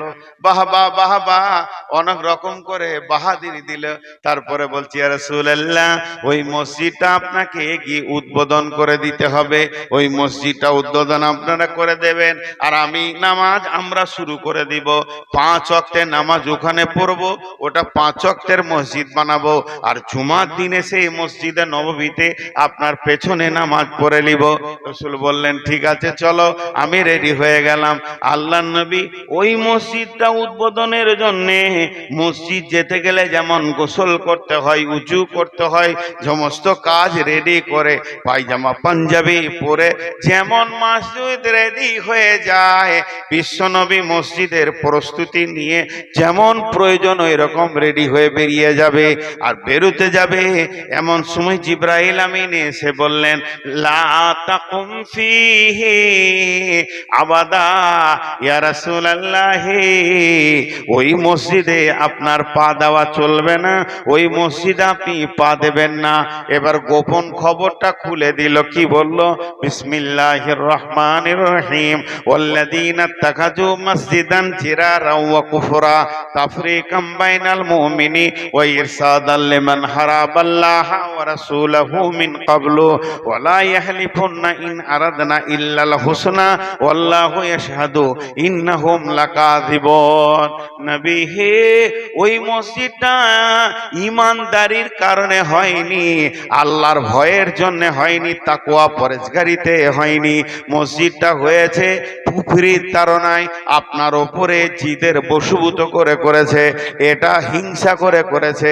আর ওই মসজিদে যারা করেছে তারা আল্লাহর দুশমন, প্রথম থেকে রসুলের দুশমন, তারা সমাজের দুশমন, মুসলিম সমাজকে ফাটিয়ে কর্ণচন্ন করে দিতে চায়। আর ওদেরকে যতবার শুধাবেন কি করেছো, ওয়ালা ইয়াহলিফুন্না ইন আরাদনা ইল্লাল হুসনা, তারা কসম করবে আর বলবে আমরা ভালো কাজ করেছি, ভালো কাজ করেছি। করেছি, আল্লাহর ঘর মসজিদ বানিয়েছি, তাদের কসমটাকে উড়িয়ে দেন। আল্লাহ নিজে সাক্ষী দিচ্ছে, আল্লাহু ইয়াশহাদু ইন্নাহুম লাকাযিবুন, ওরা হলো মিথ্যুক, ওদের ওই মসজিদে আপনার মতো নবী যেতে পাবেন না। হাজি ভাই, এই যুগে নাই ওরকম মসজিদ, এই যুগে নাই। মসজিদের ভিতরে কেউ ফ্যানটা চালিয়ে দিয়েছে, কোরআন শরীফ পড়ছে, আর একজন এসে ফুট করে বন্ধ করে দিলে। তুই বন্ধ করলি কেন? তুই চালাবি কেন? কত বিলি আসছে জানিস? তোর বাপের মসজিদ নাকি? তুই তোর বাপের নাকি? জায়গা তো আমার দাদা দিয়েছে, আমরা তো বানালাম, এটা তো আমার বাপের মসজিদ। যা তোর মসজিদে নামাজ পড়ো না। একটা দুই চারটা ঘর পার করে দিয়ে একটা টিনের ছোট ঘর নিয়ে আজান দিচ্ছে, আল্লাহ। সেলিমি খান আজান দিচ্ছে কেন? নতুন মসজিদ বানায় না হবে, ঝগড়া করে হবে না। কোরআন বলছে লা উসিসা আলা তাকওয়া মিন আউয়ালি ইয়াউমিন, যেদিন মসজিদের ভিত রাখা হবে, একটা দিনের কথা বলেছেন, দুদিন লয়, 3 দিন লয়, 4 দিন লয়, একদিন। সেই দিন মেল মহব্বত করে আল্লাহর উপরে ভরসা করে নেকির উদ্দেশ্যে আল্লাহর ঘরের ভিত রাখেন। গায়ে হাজারো মসজিদ হয়ে যাক, অসুবিধা নাই, কিন্তু ঝগড়া করে মসজিদ বানানো যাবে? আমাদের হাজারো আছে। ঝগড়া করে যে মসজিদটা বানাবে, ও মসজিদে নামাজ হবে না, ও মসজিদে মুমিন পা দিতে পারে না। আর ঝগড়া করার কারণে যে মসজিদ থেকে বেরিয়ে যাবে, সে যদি না হক বেরিয়ে যায়, তা আল্লাহকে জবাব দিবে, তোর মসজিদে নামাজ পড়বো না। ও কিছু বলেনি, তাও কিছু জিদি লোক আছে, নিজে নিজেই মাথা মোড়েলি মেরেলে, তোদের গায়ে পাড়ার মসজিদ, তোর দাদা জায়গা দিয়ে চলে গেল, ওরকম কথা বলছিস। ওরকম বলেনি, ওই নিয়তে বলেনি। আবার কিছু আছে বলে দেয়, তবে এই মসজিদে নামাজ হবে, ওকে ডেকে আনতে হবে। তুমি যে তেরেছো, ডেকে আনতে হবে। একবার ডাকো, দুবার ডাকো, তিনবার ডাকো, না আসলো তো না আসলো, কিন্তু ঝগড়া করে মসজিদ বানানো যাবে না। সাহাবীদের মধ্যে ঝগড়া হয়নি? মসজিদে ঝগড়া হয়নি? সাহাবীরাও তো মানুষ, হাত তুলাতুলি হয়েছে। কই দ্বিতীয় মসজিদ করেনি তো? দ্বিতীয় মসজিদ করেনি। আমি একটা ঘটনা আপনাদেরকে শোনাবো। একটা বিখ্যাত আলেমের কাছ থেকে আমি শুনেছি। উনি আমার গ্রামের পাশে বক্তব্য রাখতে এসে বলেছিল, আমি শ্রোতা হয়ে বসে শুনেছিলাম, ওইটা শোনাচ্ছি। যদি আপনাদের জানা থাকে বরাতটা দেবেন। আর আমিও ওটা রিসার্চ করছি, এখনো পাইনি, তবে ঘটনাটা শোনাচ্ছি। এখন আমি পাইনি হাদিসে, তবে একজন বড় আলিম বলেছেন, মসজিদে নববীতে সাহাবীদের মধ্যে ঝগড়া হয়েছে। কেমন ঝগড়া? একটা সাহাবী এরকম একটা কাঠের খোঁটা, মজবুত বড় খোঁটা নিয়েছে। এইটা ধরেন মেন গেট, গেটের মাঝালায় একটু পাশে ইধার ওধার করে গেড়ে দিয়ে ওটাকে সিলিয়ে দিয়ে মজবুত করে দিয়েছে। ওর কাজ নাই ঘরে, ওইটা করেছে। যে মসজিদের সময় কাটাচ্ছে, 2 রাকাত নফল নামাজ পড়ে সুবহানাল্লাহ সুবহানাল্লাহ আলহামদুলিল্লাহ পড়ছে, সময়টা ঠিক কাটাবো, গাফলতির সঙ্গে কাটাবো না। আর একজনেরও বাড়িতে কাজ নাই, বললাম সাহাবীদের কাজ না থাকলে মসজিদে সময় কাটাতো। ঠিক আজান হয়নি, নামাজের টাইম হলো, অসময়ে ও মসজিদ ঢুকছে, তো এমনি করে তাকিয়ে দেখছে, খোঁটা কেন রে? শালা যত মাথা মোটা কি মদিনায় দিয়ে বাস করে নাকি রে? মসজিদের গেটের পারে খোঁটা, মানে খোঁটাটাকে হিলাতে হিলাতে অক করে তুলে দিয়ে ছুঁড়ে ফেলে দিয়েছে। ফেলে দিয়ে উজু করে মসজিদ ঢুকে ও নফল নামাজ পড়ে। তখন যে খোঁটা গেড়েছিল ও দেখতে আসছে যে খোঁটা খোঁটা করছে কেন মসজিদের ভিতরে। বাইরে বেরিয়ে দেখে নাই, ওই দূরে পড়ে আছে। তখন ওর পিছে বসে বসে তসবিহ করছে, সালাম ঠিক। তারপরে দেখছি কেমন ঝগড়া শুরু হলো। আমরা আল্লাহর নামে ধ্যানের সঙ্গে নামাজ টামাজ পড়ে সালাম ফিরছি, সালাম ফিরা হলো, ওর পিঠে হাত দিয়ে বলছে আসসালামু আলাইকুম। ওয়ালাইকুম সালাম। কত পাওয়ার, হালকা মিষ্টি কথা দিয়ে বলছে, খোঁটাটা তুমি তুলেছ? বলছি, কে? তুই গেড়েছিস নাকি রে? এবার পাওয়ার বাড়ছে, তুই গাড়লি কেন, তুই তুলি কেন, তোকে গাড়তে, তোকে তুলতে কে বলেছে? মসজিদে চিল্লাচিল্লি, দুইজন রসুলের সাহাবী। আল্লাহ রসুল ছিলেন হুজরাতে, ওদের চিল্লাচিল্লি সাউন্ড শুনে আস্তে আস্তে করে এসে বলে, এই চুপ করো। মসজিদে চিল্লাচিল্লি করতে হয় না জানো না? তোমাদের মাথায় কোনো জ্ঞান নাই? মসজিদে জোরে জোরে কথা বলো, বেয়াদব। তখন ওরা দুজন মাথা নামা করে বলছে, আর সব জড়ো হয়ে গেছে, সাহাবীরা সবাই জমে গেছে ঘরে। একজন মাথা নামা করে বলছে, আমি খুঁটা কেড়েছিলাম। হ্যাঁ, খুঁটা কাটা কি? না, খুঁটা কেড়েছিলাম। ও বলছে, আমি খুঁটাটা তুলে দিয়েছি। ওই লেগে আমাদের এই যুগ হলে নিজেরটা কেউ বলবে না, পরেরটা বলবে। ও খুঁটা কেড়েছে, ও তখন বলবে ও তুলেছে। আর ওরা নিজেরটা বলছে, আমি খুঁটা কেড়েছিলাম, বলছে আমি তুলে দিয়েছি। কি খুঁটা? বলছে ওই দরজার পাশে, মেন গেটের পাশে একটা বড় খুঁটা কেড়ে দিয়েছিলাম। ই তখন বলছে আমি তুলে ফেলে দিয়েছি। ওই লিয়ে ঝগড়া। মসজিদে বসে গেল, মসজিদে বসিয়ে দিলেন, সাহাবীরা বসে রয়েছেন, বাদী বিবাদী ঝগড়া করনেওয়ালা দুইজনও বসে রয়েছে। আর বিশ্বনবী হয়ে গেলেন চিফ জাস্টিস, এবার বিচার শুরু হয়ে গেল। এবার নবীজি বলছেন, ও খুঁটা উঠানেওয়ালা, খুঁটাটাকে তুমি তুলে ফেলে দিয়েছো, কেন তুলেছো? তোমার দিলের নিয়ত, মনের নিয়ত, অন্তরের নিয়তটা আমাকে খুলে খুলে বলো। ও উঠে দাঁড়ালো, মাথা নামো করে মুজরিমের মতো লজ্জার সঙ্গে বলছে, ইয়া রাসূলুল্লাহ, এটা মসজিদ, মসজিদের আশেপাশে মসজিদকে আপনি সাফ রাখতে বলেছেন, ওই জন্য ওটাকে আমি পরিষ্কার করে দিয়েছি আল্লাহকে রাজি করার জন্য। মসজিদের পাশে খুঁটা থাকবে, খারাপ লাগবে, আবার আন্ধার রাত্রিতে যদি টক্কর লেগে যায় পড়ে যাবে, বিপদ হয়ে যাবে। আমি চারিদিকে উঁচু নিচু 5-7 ভেবে, ইয়া রাসূলুল্লাহ, আমি খুঁটাটাকে তুলে ফেলে দিয়েছি। হাজি, যেটি লোক বসে আছেন আপনারা একবার, এই টোটোওয়ালা, ঠিক বাজাবি না তুই। টোটোওয়ালা আমি দেখতে পারি না, রাস্তার মাঝে হাঁটবে এরা। যাদের বিবেক মেরে দেয় আল্লাহ তাদেরকে টোটো কেনার তৌফিক দেয়। ও আবার এতগুলার মাঝে টিক করে বাজাইছে, হুঁশ হচ্ছে না যে লোকগুলা জেগে আছে। বেয়াদব। তো এবার বলেন, ওই যে খুঁড়া তুলে ফেলে দিয়েছে, ঠিক করেছে না ভুল করেছে? এতগুলো লোক একটু সাউন্ড দেন, ঠিক করেছে না ভুল করেছে? পরিষ্কার করে দিয়েছে, ঠিক করে। আল্লাহ রাসূল বল, তুমি বসো, তোমার বলা হয়ে গেছে, বসো। ও খুঁটা গাড়নেওয়ালা, তুমি তোমার অন্তরের নিয়তটা বলো, কি কারণে তুমি খুঁটাটা গেড়ে দিলে? তখন বলতে লাগলো, ইয়া রাসূলুল্লাহ, এটা হলো মদিনা, এটা হলো মদিনা মানওয়ারা। এর উত্তরে রয়েছে শাম সিরিয়া, দক্ষিণে রয়েছে মক্কা। এর উত্তরে শাম আর সিরিয়া, দক্ষিণে মক্কা। যেমন আপনাদের মসজিদটার সামনেই রয়েছে মেন রোড, তেমনি মসজিদের সামনে রয়েছে মেন রোড। মক্কার লোকেরা শামে যায় ব্যবসা করতে, আর ওখান থেকে মাল নিয়ে মক্কায় ফিরে। শামের লোকেরা মক্কায় যায় ব্যবসা করতে, ওখান থেকে মাল নিয়ে শামে ফিরে। ওরা যে চলাফেরা করে এই মসজিদে নববীর সামনে দিয়ে যায়, তারা বুঝাই করে করে মাল নিয়ে যায়, গাধাতে, উটে, ঘোড়াতে। আবার নামাজের যখন টাইম হয়ে যায়, তারা ওই উট, গাধা, ঘোড়াগুলো মরুভূমিতে ছেড়ে দিয়ে নামাজ পড়ে। তাদের মনগুলো নামাজে বসে না, তারা তাড়াহুড়ো করে নামাজ পড়ে। আমি খোঁটাটা ঘেরে দিলাম, ওই বণিকের দলেরা, ব্যবসা বাণিজ্যের লোকগুলো তাদের উট গুলোকে খোঁটাতে বেঁধে দিবে, যে ধীরে সুস্থে নামাজ পড়বে। ঠিক করেছে না ভুল করেছে? তাহলে ও ঠিক করেছে, হ্যাঁ? সমাধানটা মুশকিল নাই, রসুলের কাছে কিছু মুশকিল আছে? এবার আল্লাহ রসুল বিচারের ফাইসালা দিছে।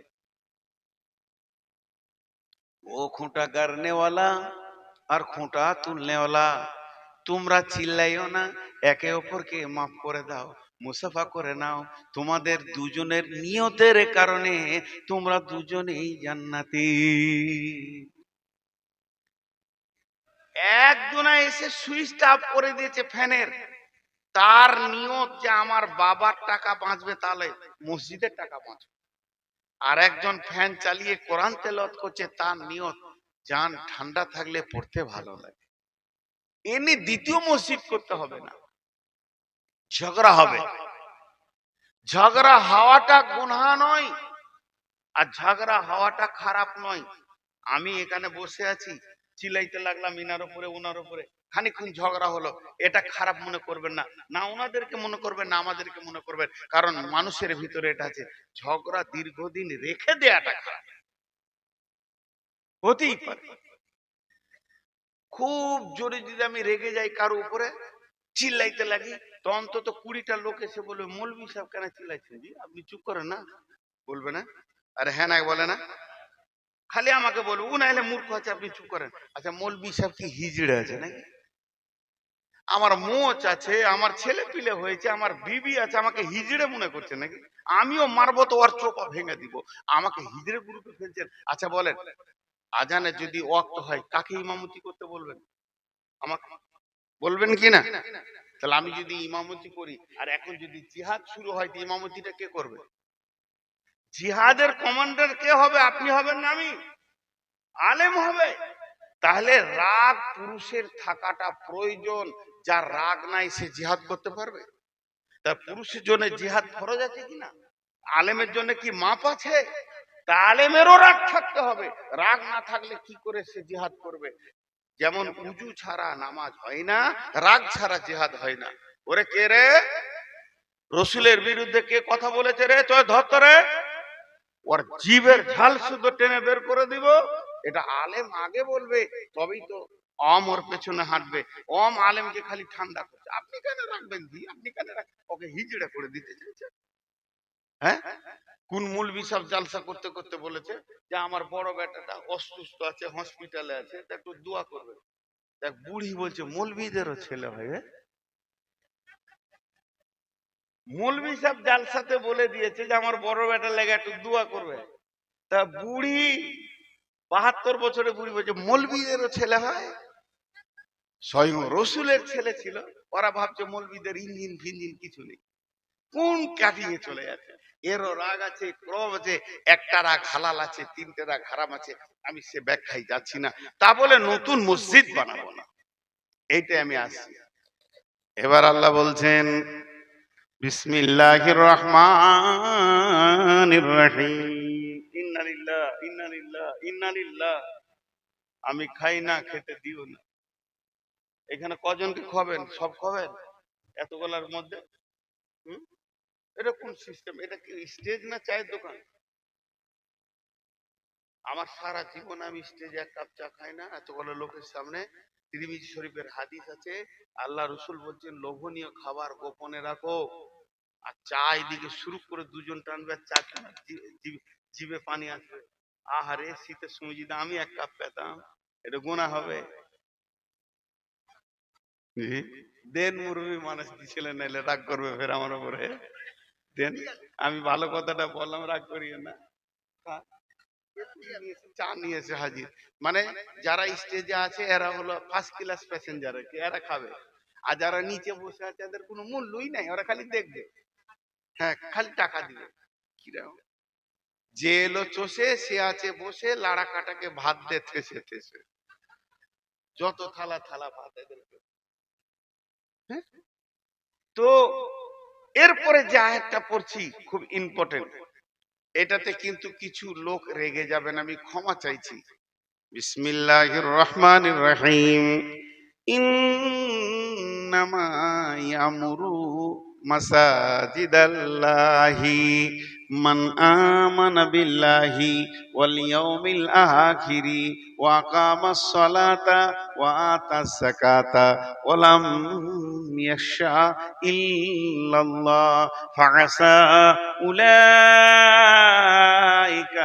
আইয়াকুনু মিনাল মুহতাদিন। নিজে বক্তব্য রাখতে কেউ বলে কোনোদিন যে উঠিও না। মা বোনেরা ধৈর্য ধরেন, খালি আয়াতটা তর্জমা হলে আপনারাও ভালো লাগবে। এই আয়াতে মসজিদ কমিটির চরিত্র বেরিয়ে আসবে, আর এইটা বললে সব জায়গায় মুশকিল লাগে। মসজিদ বানাবে কে? মসজিদে টাকা দিবে কে? মসজিদে টাকা থাকবে কোন চরিত্রের লোকের কাছে? আল্লাহ তাবারাক ওয়া তাআলা বলছেন তোর ভিতরে যদি 5টা গুণ থাকে, তুই মসজিদে টাকা দে। আর মসজিদে টাকা থাকবে কোন ব্যক্তির কাছে? মসজিদের দেখভাল করবে কে? মসজিদের ভালো মন্দ চিন্তা করবে কে? গায়ের কোন ব্যক্তিটাকে মসজিদের কমিটিতে নেওয়া যাবে? আল্লাহ তাবারাক ওয়া তাআলা বলছেন তার ভিতরে 5খানা গুণ থাকতে হবে।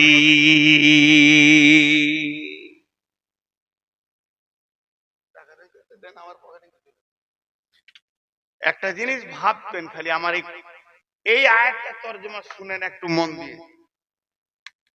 আচ্ছা থাক, এটাই। এই দেখেন, ধরেন, এটা খেয়াল করবেন। আমি একবার উদাহরণ দিয়ে দিয়ে আয়াতটা বুঝাবো। মসজিদ ভাঙা নেকি না মসজিদ তৈরি করা নেকি? কথা বলে না? আর ভাঙা? ভাঙাটাও নেই, মসজিদ ভাঙাটাও নেই। ওটা প্রয়োজন। এই জন্য আল্লাহ রসুল, আল্লাহ ইয়ামুরু, ইয়ামুরু শব্দটা ব্যবহার করেছেন। ইয়ামুরু মানে যেটা মসজিদের কল্যাণ হবে ওইটা করো। যদি মসজিদটাকে দেখা যায় কেন টেঁড়া হয়েছে, তো ভাঙতে হবে। তখন ভাঙলে নেই। কেউ যদি বলে আমি ভেঙে দিব, আমাকে পয়সা লাগবে না, লিভার চার্জ লাগবে না, আমি গরিব মানুষ, কিছু দিতে পারলাম না, তা মসজিদটা ভেঙে দিব, নেকি পেয়ে গেল। তা সব সার কথা হচ্ছে মসজিদের কল্যাণ। এবার আল্লাহর ভাষাটা আমি তর্জমা করছি। ইন্নামা ইয়ামুরু মাসাজিদাল্লাহি, ইন্নামা ইয়ামুরু মাসাজিদাল্লাহি, ইন্নামা ইয়ামুরু মাসাজিদাল্লাহি, নিশ্চয় মসজিদের ভালাই চিন্তা করবে ওরাই, নিশ্চয় মসজিদের ভালাই চিন্তা করবে ওরাই। মান আমানা বিল্লাহি ওয়াল ইয়াউমিল আখিরি ওয়া আকামাস সালাতা ওয়া আতাজ যাকাতা ওয়া লাম ইয়াখশা ইল্লাল্লাহ। যার ভিতরে 5টা গুণ আছে, আল্লাহর উপরে ঈমান আছে, আখিরাতের উপরে ঈমান আছে, আর নামাজ পড়ে, যাকাত দেয়, এবং আল্লাহ ছাড়া কাউকে ভয় সে করে না, এই লোকটা মসজিদের কমিটি হবে, মসজিদে দান করবি। যদি এই গুণগুলো না থাকে, ও কি করবে? ও আল্লাহকে বেজ্জতি করবে, সমাজকে ভাগ করে দিবে, সমাজকে চুর চুর করে দিবে, ঝগড়া লাগাবে মসজিদে, আল্লাহকে বেজ্জতি করবে। এই টাকাটার দিকে তাকান। আমি এবার উদাহরণ দিচ্ছি এগুলো। ধরেন এই টেবিলটা আজকের জন্য, টেবিলটা এখানে পাতা হয়েছে, রেডি করা হয়েছে কোনো ব্যক্তির জন্য নয়, মসজিদের জন্য। এটা আল্লাহর জন্য পাতা হয়েছে। আর যতটি আমরা বসে আছি, উঁচাতে নিচাতে দাঁড়িয়ে আছি, যতটি সবটি আল্লাহর গোলাম। আমরা টাকা এখানে দিব। এই যে আমি টাকাটা দিতে আসছি, এখন দিইনি, টেবিলে পড়েনি, আমার হাতে আছে। আল্লাহ বলছে সন্তু মান আমানা বিল্লাহি, তোর আমার উপরে ঈমান আছে কি? তুই বল। যদি তোর ঈমান থাকে টাকাটা দে, বেঈমানের টাকা আমি নিব না। বেঈমান হালাতে যদি তুই টাকা দিয়ে দিস, তাহলে আল্লাহকে বেজ্জতি করবি। দ্বিতীয় নম্বর, মসজিদকে খেলতামাশার জায়গা মনে করবি, সার্কেসের মঞ্চ মনে করবি। শুধু তাই নয়, সমাজের ভিতরে ঝগড়া লাগিয়ে সমাজকে চুর চুর করে দিবি। আমি এবার আল্লাহকে বললাম, হ্যাঁ আল্লাহ, আপনার ওপরে ঈমান আছে, তাহলে টাকাটা দিচ্ছিস কাকে? কমিটিকে দিলি, গাঁওয়ালাকে দিলি, 10কে দিলি, সেক্রেটারিকে দিলি, ক্যাশিয়ারকে দিলি, না আমাকে দিলি? আমি দেখলাম দিতে গেলে তো আল্লাহকে দিতে হবে, আল্লাহ তোমাকেই দিলাম। পরক্ষণ আল্লাহ বলছেন ওয়াল ইয়াউমিল আখিরি, তোর কি কিয়ামতের দিনের ব্যাপারে বিশ্বাস আছে নাকি বল, তারপরে টাকাটা তুই ছাড়বি। এবার আল্লাহর কাছে আমি স্বীকারোক্তি নিলাম, হ্যাঁ আমার কিয়ামতের উপরে বিশ্বাস আছে। তাহলে কিয়ামতের নাম কিয়ামত, কিয়ামতের নাম মাহশার, কিয়ামতের নাম ইয়াউম, কিয়ামতের নাম কারিয়া, কিয়ামতের নাম হাক্কা, কিয়ামতের নাম সালা, কিয়ামতের নাম কাসিয়া, কিয়ামতের নাম কারিয়া, কিয়ামতের গাদা নাম আছে, তার মধ্যে একটা নাম হলো ইয়াউমুল হিসাব। সেই দিনটা হলো হিসাবের দিন। তার মানে আজকে আমি কত দিলাম না দিলাম আমাকে চুপ থেকে যেতে হবে। আমি টাকাটা আল্লাহকে ভরসা করে দিয়ে দিলাম, আমার মুখটা বন্ধ হয়ে গেল।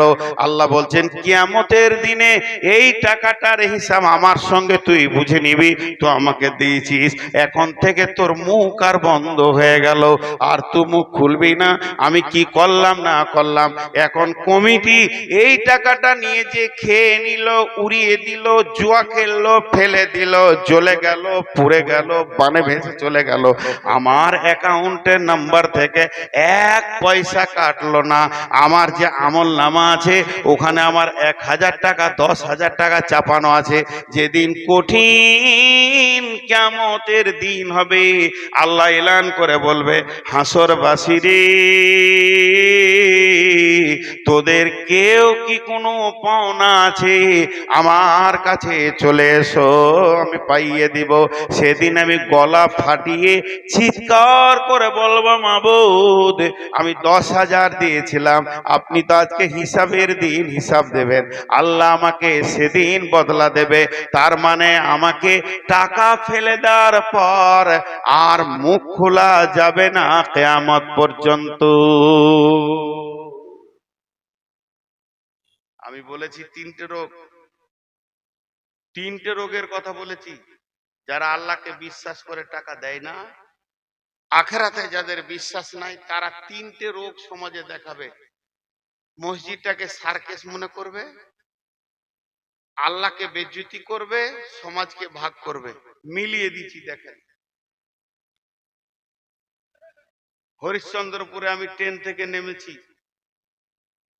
হড়কাবাথানের একটা যুবক আমাকে আগিয়ে আনতে গেছে, দেখি খুব খুশি, আমাকে মুসাফ করে হাসছে যে আমি এসেছি জালসা কমিটি। তো মোটর সাইকেলে চাপতে যেতে বলছে, না আগে মিষ্টি খান। খাবো না রে বাবা, সুগার যে রে বাবা, খান জোর করে বড় বড় রসগোল্লা খাই।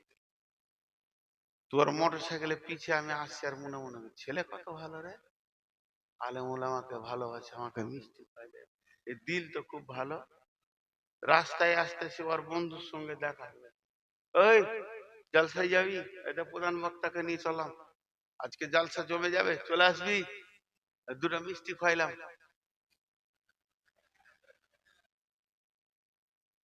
এই শুরু হলো।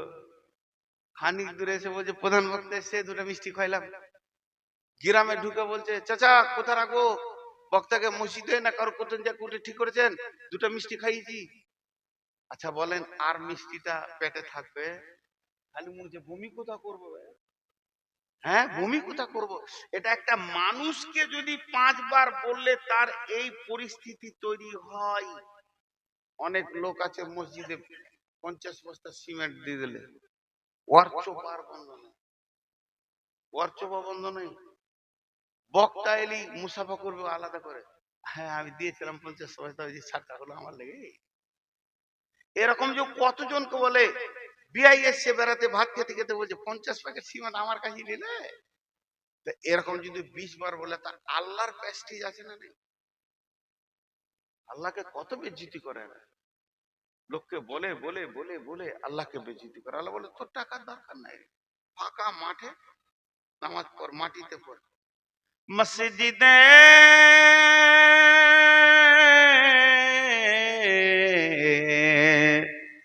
मरसियां खा है के नमाजी ना रही, यानी वो साहिबे औसाफे हिजाजी ना रही। আল্লামা কবি ইকবাল বলছেন, কত দামি কথা, इस जमाना के मस्जिद पक्के लेकिन ईमान कच्ची, और उस जमाना में ईमान पक्की मस्जिद কাচ্চি। সাহাবীদের জামানায় মসজিদ ছিল খেজুর পাতায়, নিচে ছিল বালু, কোনো পাথর ছিল না, মাথার উপরে ফ্যান ছিল না। সাজদা করতে গেছে কপালে মাটি উঠে চলে এসেছে, হাঁটুতে মাটি এসেছে। মসজিদ ছিল কাঁচা, ইমান ছিল পাকা। তারা ওই খেজুর পাতার মসজিদে হাত তুলেছে, আল্লাহর আরশকে হিলিয়ে দিয়েছে। আজকের মসজিদ হয়েছে মার্বেল পাথরে, মাথার উপরে ফ্যান চলছে, এসি হয়ে গেছে, কিন্তু আমাদের নামাজের খবর ছাদ পর্যন্ত পৌঁছায় না। সব কটা ডুপ্লিকেট নামাজি মসজিদে ভর্তি হয়ে গেছে।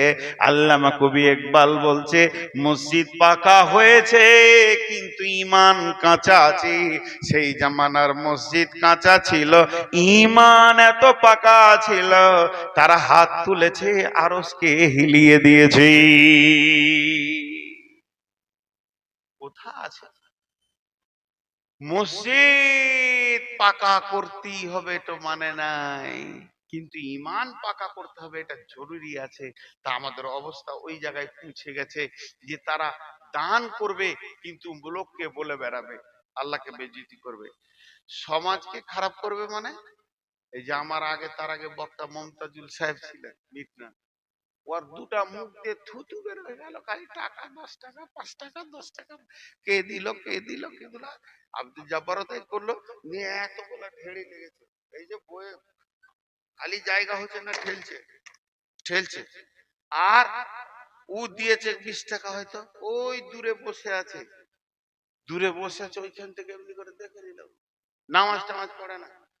দুদিন পর চায়ের দোকানে বলছে, ও যেমন লোক, ও যেমন লাফাঙ্গার, ওর লাফাঙ্গারের সঙ্গে দোস্তি থাকবে। চায়ের দোকানে এসে বলছে, রফিক কেমন আছিস? হ্যাঁ ভালো আছি, পরশু জালসে কত কালেকশন হলো? ও লাফাঙ্গারের সঙ্গে কথা বলছে, জালসা। মমতাজুল মাওলানা মুখ দিয়ে থুতু উড়ে গেল। আর দ্বিতীয় বক্তা জব্বার ছিল, ও তো ক্লান্ত হয়ে গেল, ঘেমে গেল, টাকা ঢেড়ে লেগেছে, মোটামুটি 8-10 লাখ ক্যাশ হবে। বলছে, আমি ওরকম ভাবছি, ধরছিল না টাকা, গুঁতিয়ে ভরছে। আর কমিটির লোক টাকাটিকে বয়েম থেকে বের করে গুনছে, খালি 10 টাকা। গুনতে গুনতে সমস্ত খরচ খরচা বাজে 65,000 বেড়েছে। আর ওরা কতই আইডিয়া করলে, মাথা মোটা 8 লাখ। মসজিদের কাজ কেন হচ্ছে না, লুটে লেলে, খেয়ে লেলে, মেলে লেলে। ওদের চোপায় আলাদা হয়, কারণ ও আল্লাহকে দেয়নি। আল্লাহকে যদি দিত, আমি বুঝে নেবো কেমতের দিনে দিয়েছি 20 টাকা, আল্লাহ আমাকে দিবে তার বদলা, সোজা কথা। যে 500 টাকা দিয়েছে 500 টাকার পাবে। কিন্তু ওর যে চোপা এবারে সমাজে শুরু হয়ে গেল, লুটে গেলে সব শালা হারাম কর। আর পরের দিনে মসজিদের কেশিয়ার আবার নতুন গাড়ি কিনে নিয়ে চলে এসেছে, হোন্ডা। ওই টাকা নিলে রে, ওই টাকা দি। আর ওই হুন্ডা কিনতে গিয়ে ও ধান বিক্রি করে কুলাইছে না, কিন্তু ও বুঝবে না, মুখ চালিয়ে যাবে, মুখ চালিয়ে যাবে। দিয়ে 65,000-এর কাজ হলো, ধার ধর করে 1 লাখ টাকার কাজ করেছে, আবার জালসা করবে, 35,000 টাকা শোধ করবে। অনেক রকম চিন্তা চলছে কমিটি, আর ওরকম করছে। দিয়ে বলছে, তুই একবার জুমার দিনে কথাটা তুলিস তো, তারপরে দেখছি। ও বেঈমান, নামাজ পড়ে না, জুমার দিন চলে এসছে, উজু তো জানে না, হাত মুখ দিয়ে ঢুকে পড়ে। সালাম ফিরার পরেই ইমাম সাহেব তসবিহ করছে, ওর পেছনে জালসার টাকা কি হলো, যে মসজিদের কাজ হলো না, ওর যে 5টা চা খাওয়ানো আছে, ওর বলছে ঠিকই বলেছিস ভাই, লাগিয়ে দিলে ঝগড়া। যারা আল্লাহর জন্য টাকা দেয় না, আখেরাতে লিব এই উদ্দেশ্যে দেয় না। যারা আল্লাহর জন্য টাকা দেয় না, আখেরাতে লিব এই জন্য দেয় না। যারা দুনিয়াটাকে প্রাধান্য মনে করে, তারা এইভাবে সমাজকে ভেঙে দেয়। তাহলে দুটো প্রমাণ করলাম, আল্লাহকে বেজ্জতি করে, সমাজকে ভেঙে দেয়, আর মসজিদটাকে সার্কেসের মঞ্চ মনে করে। আপনাদের এখানে উড়িয়া ছেলেরা আছে কিনা দেখবেন, হাটে বাজারে সেই উড়িয়াদের ছেলেরা, ছোট ছোট ছেলে, দুটি বাঁশ কেমনি করে বেঁধে দেবে, ওই দিকে দুটো বাঁশ বেঁধে দেবে, মধ্যখানে একটা দড়িকে টান করে দুই দিকে বেঁধে দেবে, আর ওই দড়ির উপরে চলবে, রিং নিয়ে যাবে আসবে, দেখতে কত ভালো লাগে, লোক খুশি হয়, আনন্দ হয়, আর তারকে টাকা দিতে থাকে, 10 টাকা, 20 টাকা, 50 টাকা। ভাইরে আমার, আপনাদের এই জালসা কমিটি সেক্রেটারি 50 টাকা দিয়ে দিয়েছে, আর আমি ওখানে দাঁড়িয়েছিলাম, কপ করে হাতটা ধরে নিয়েছি। টাকা দিলেন কেন? টাকা দিলেন কেন? বলছি, ভালো লাগলো ভাই। তখন আমি জিজ্ঞেস করছি, ভালো? ওই যে দড়িতে হাঁটছে, তারে হাঁটছে, ভালো? বলছে, হ্যাঁ ভালো। দুবার জিজ্ঞেস করছি ভালো? হ্যাঁ ভালো। দান দান, 3 দান জিজ্ঞেস করি ভালো? বলে হ্যাঁ। তো 50 টাকা আপনি দিলেন, আমাকে 100 টাকা দিচ্ছি, উঠেন। আপনাকে 100 টাকা দিচ্ছি, ভালো কাজ তো করতে হয়, উঠেন। আমি যাবো। ও দেখছে আমি চাপলে তো ঠ্যাং ভাঙবে, আমি কেন চাপবো? টাকা দিব, খেল তোরা করে লে। এই টাকা যারা দেয়, যতগুলো দর্শক দেখে, ওদের জন্য ওটা কি খেল। টাকা যারা দেয় আর ওটা দেখে, তাদের জন্য এটা কি খেল। আর যে হাঁটছে ওর জন্য কাজ। ও তো পেটের জন্য করছে, ওর জন্য কি? আমার কথাটা বোঝার চেষ্টা করেন। যে হাঁটছে ওর জন্য কাজ, আর যে টাকা দিয়ে দিচ্ছে ওর জন্য খেল। তা কিছু লোক আছে মসজিদে টাকা দিবে, ও মসজিদ ঢুকবে না। মসজিদে টাকা দিবে, ও মসজিদ ঢুকবে না। আপার লেভেলে তাকওয়া হচ্ছে ওদের কাছেও না নিয়া ভালো। মসজিদটাকে খেলতামাশা মনে করছে, যে তোরা পড়েলে আমি 20 বস্তা সিমেন্ট 2 কুইন্টাল রড দিয়ে দিচ্ছি, তোরা পড়েলে। ও মাস্তান সিগারেট খাবে, আজান হবে, হেঁটে চলে যাবে, কুচকুচ করে পানের পিক ফেলবে, হেঁটে চলে যাবে। ওর জন্য মনে হচ্ছে নামাজ রোজা নাই, জিব্রাইল বলে দিচ্ছে টাকটুক বুড়া হয়ে থেকে যাবে, তোকে আর কিছু করতে হবে না। জি, আপার লেভেলের তাকওয়া হচ্ছে এদের টাকা থেকেও বাঁচা ভালো, এরা সমাজকে ধ্বংস করে। তাই আল্লাহ বললেন, মানা মানা বিল্লাহি, আমার উপরে ঈমান আন, ওয়াল ইয়াউমিল আখিরি, আখিরাতের উপরে ঈমান আন। আমি বললাম হ্যাঁ ওই দুটোই আছে, আমি তোমাকেই টাকা দিলাম আল্লাহ, আখিরাত পর্যন্ত মুখকে জমা করে নিলাম, আর আমি মুখ খুলবো না। কমিটি যার দায়িত্ব আছে, যা করবে এ করবে, না করবে না করবে, তাদের সঙ্গে আপনি বোঝাপড়া করবেন। এইবার আল্লাহ একই আয়াতে কমিটিকে বলছেন, মনে করেন আমি মাদ্রাসার, আমি মসজিদের কমিটি, আমি হলাম ক্যাশিয়ার সেক্রেটারি, আমার কাছে টাকাটা থাকবে। এবার জালসায় এই টাকাটা জমা হয়েছে, আমি টাকাটা নিতে গেছি, এতক্ষণ দেখছিলেন টাকা দিতে গেছিলাম, এবার টাকাটা নিতে গেছি। যেহেতু এই টাকাটা নিয়ে আমার ঘরে, আমার পকেটে, আমার আলমারিতে আমানত রাখতে হবে, তাই এই টাকাটা আমি নিতে গেছি। যেই এখানে হাতটা গেছে, আল্লাহ বলছেন তুই দাঁড়িয়ে যা। মান আমানা বিল্লাহি ওয়াল ইয়াউমিল আখিরি, আমার উপরে ঈমান আছে কি বল? আমি তখন বলছি হ্যাঁ আছে। আখিরাতের উপরে ঈমান আছে কি বল? বলে হ্যাঁ আছে। এই টাকাটা গাঁওয়ালার লয়, এই টাকাটা 10-এর লয়, এই টাকাটা জালসাওয়ালার লয়, এ টাকার মালিক পৃথিবীর কেউ আর নাই। টেবিলে পড়ে গেছে, মানে টাকার মালিক আমি স্বয়ং আল্লাহ হয়ে গেছি। আমার টাকা তুই নিতে এসেছিস, হুঁশিয়ার রাখবি, আমি আল্লাহ অতি সূক্ষ্মদর্শী, তিলে তিলে তোর কাছে কিয়ামতের দিন হিসাব বুঝে নেব। আমার এই টাকাটা কেমন করে কোথায় খরচা করেছিস, সেই দিন তোকে দিয়ে হিসাব বুঝিয়ে দিয়ে উঠতে হবে। এই জন্য যারা তাকওয়ালা হয়, মসজিদ মাদ্রাসার টাকা রাখতে চায় না, তারা ভয় খায়। তার মানে হচ্ছে এর হিসাবটা স্বয়ং আল্লাহ নিজে বসে নেবে। এবার মনে করেন আমি নূর মোহাম্মদ নিজেকে বলছি, এটা আমার ঘর, এটা আমার বেটার ঘর, এটা আর এক বেটার ঘর। বেটিকে এখানে ঘর বানানো হচ্ছে, বেটি বলছে আব্বা সিমেন্টটা এনে দিতে হবে, তোমার জামাই বাড়িতে নাই। চলে গেলাম হরিশ্চন্দ্রপুর, সিমেন্টের দোকানে গিয়ে সেখানে ভ্যানে করে সিমেন্ট নিয়ে এলাম। ভ্যানওয়ালা বলছে ভাইয়া আমার ভ্যানের দাম 10 প্যাকেটের বেশি যাবে না। আমি বললাম 15 প্যাকেট চাপিয়ে আমি পাছাটা ঠেলবো। 2 পয়সা বাঁচানোর জন্য আমি পেরেশান হয়ে গেছি, বাড়ি থেকে রুটি খেয়ে গেছি, সারাদিন মার্কেটে ঘুরছি, 4 আনা পয়সা খরচা করছি না। আমার বেটির পয়সা খরচা হয়ে যাবে, ফালতু চলে যাবে টাকাটা। দুটো নাইলে কোনো মাল কিনা হবে। টাকাকে বাঁচিয়ে বাঁচিয়ে আমি ঘর বানালাম, বেটার ঘর বানালাম, বেটির ঘর বানালাম।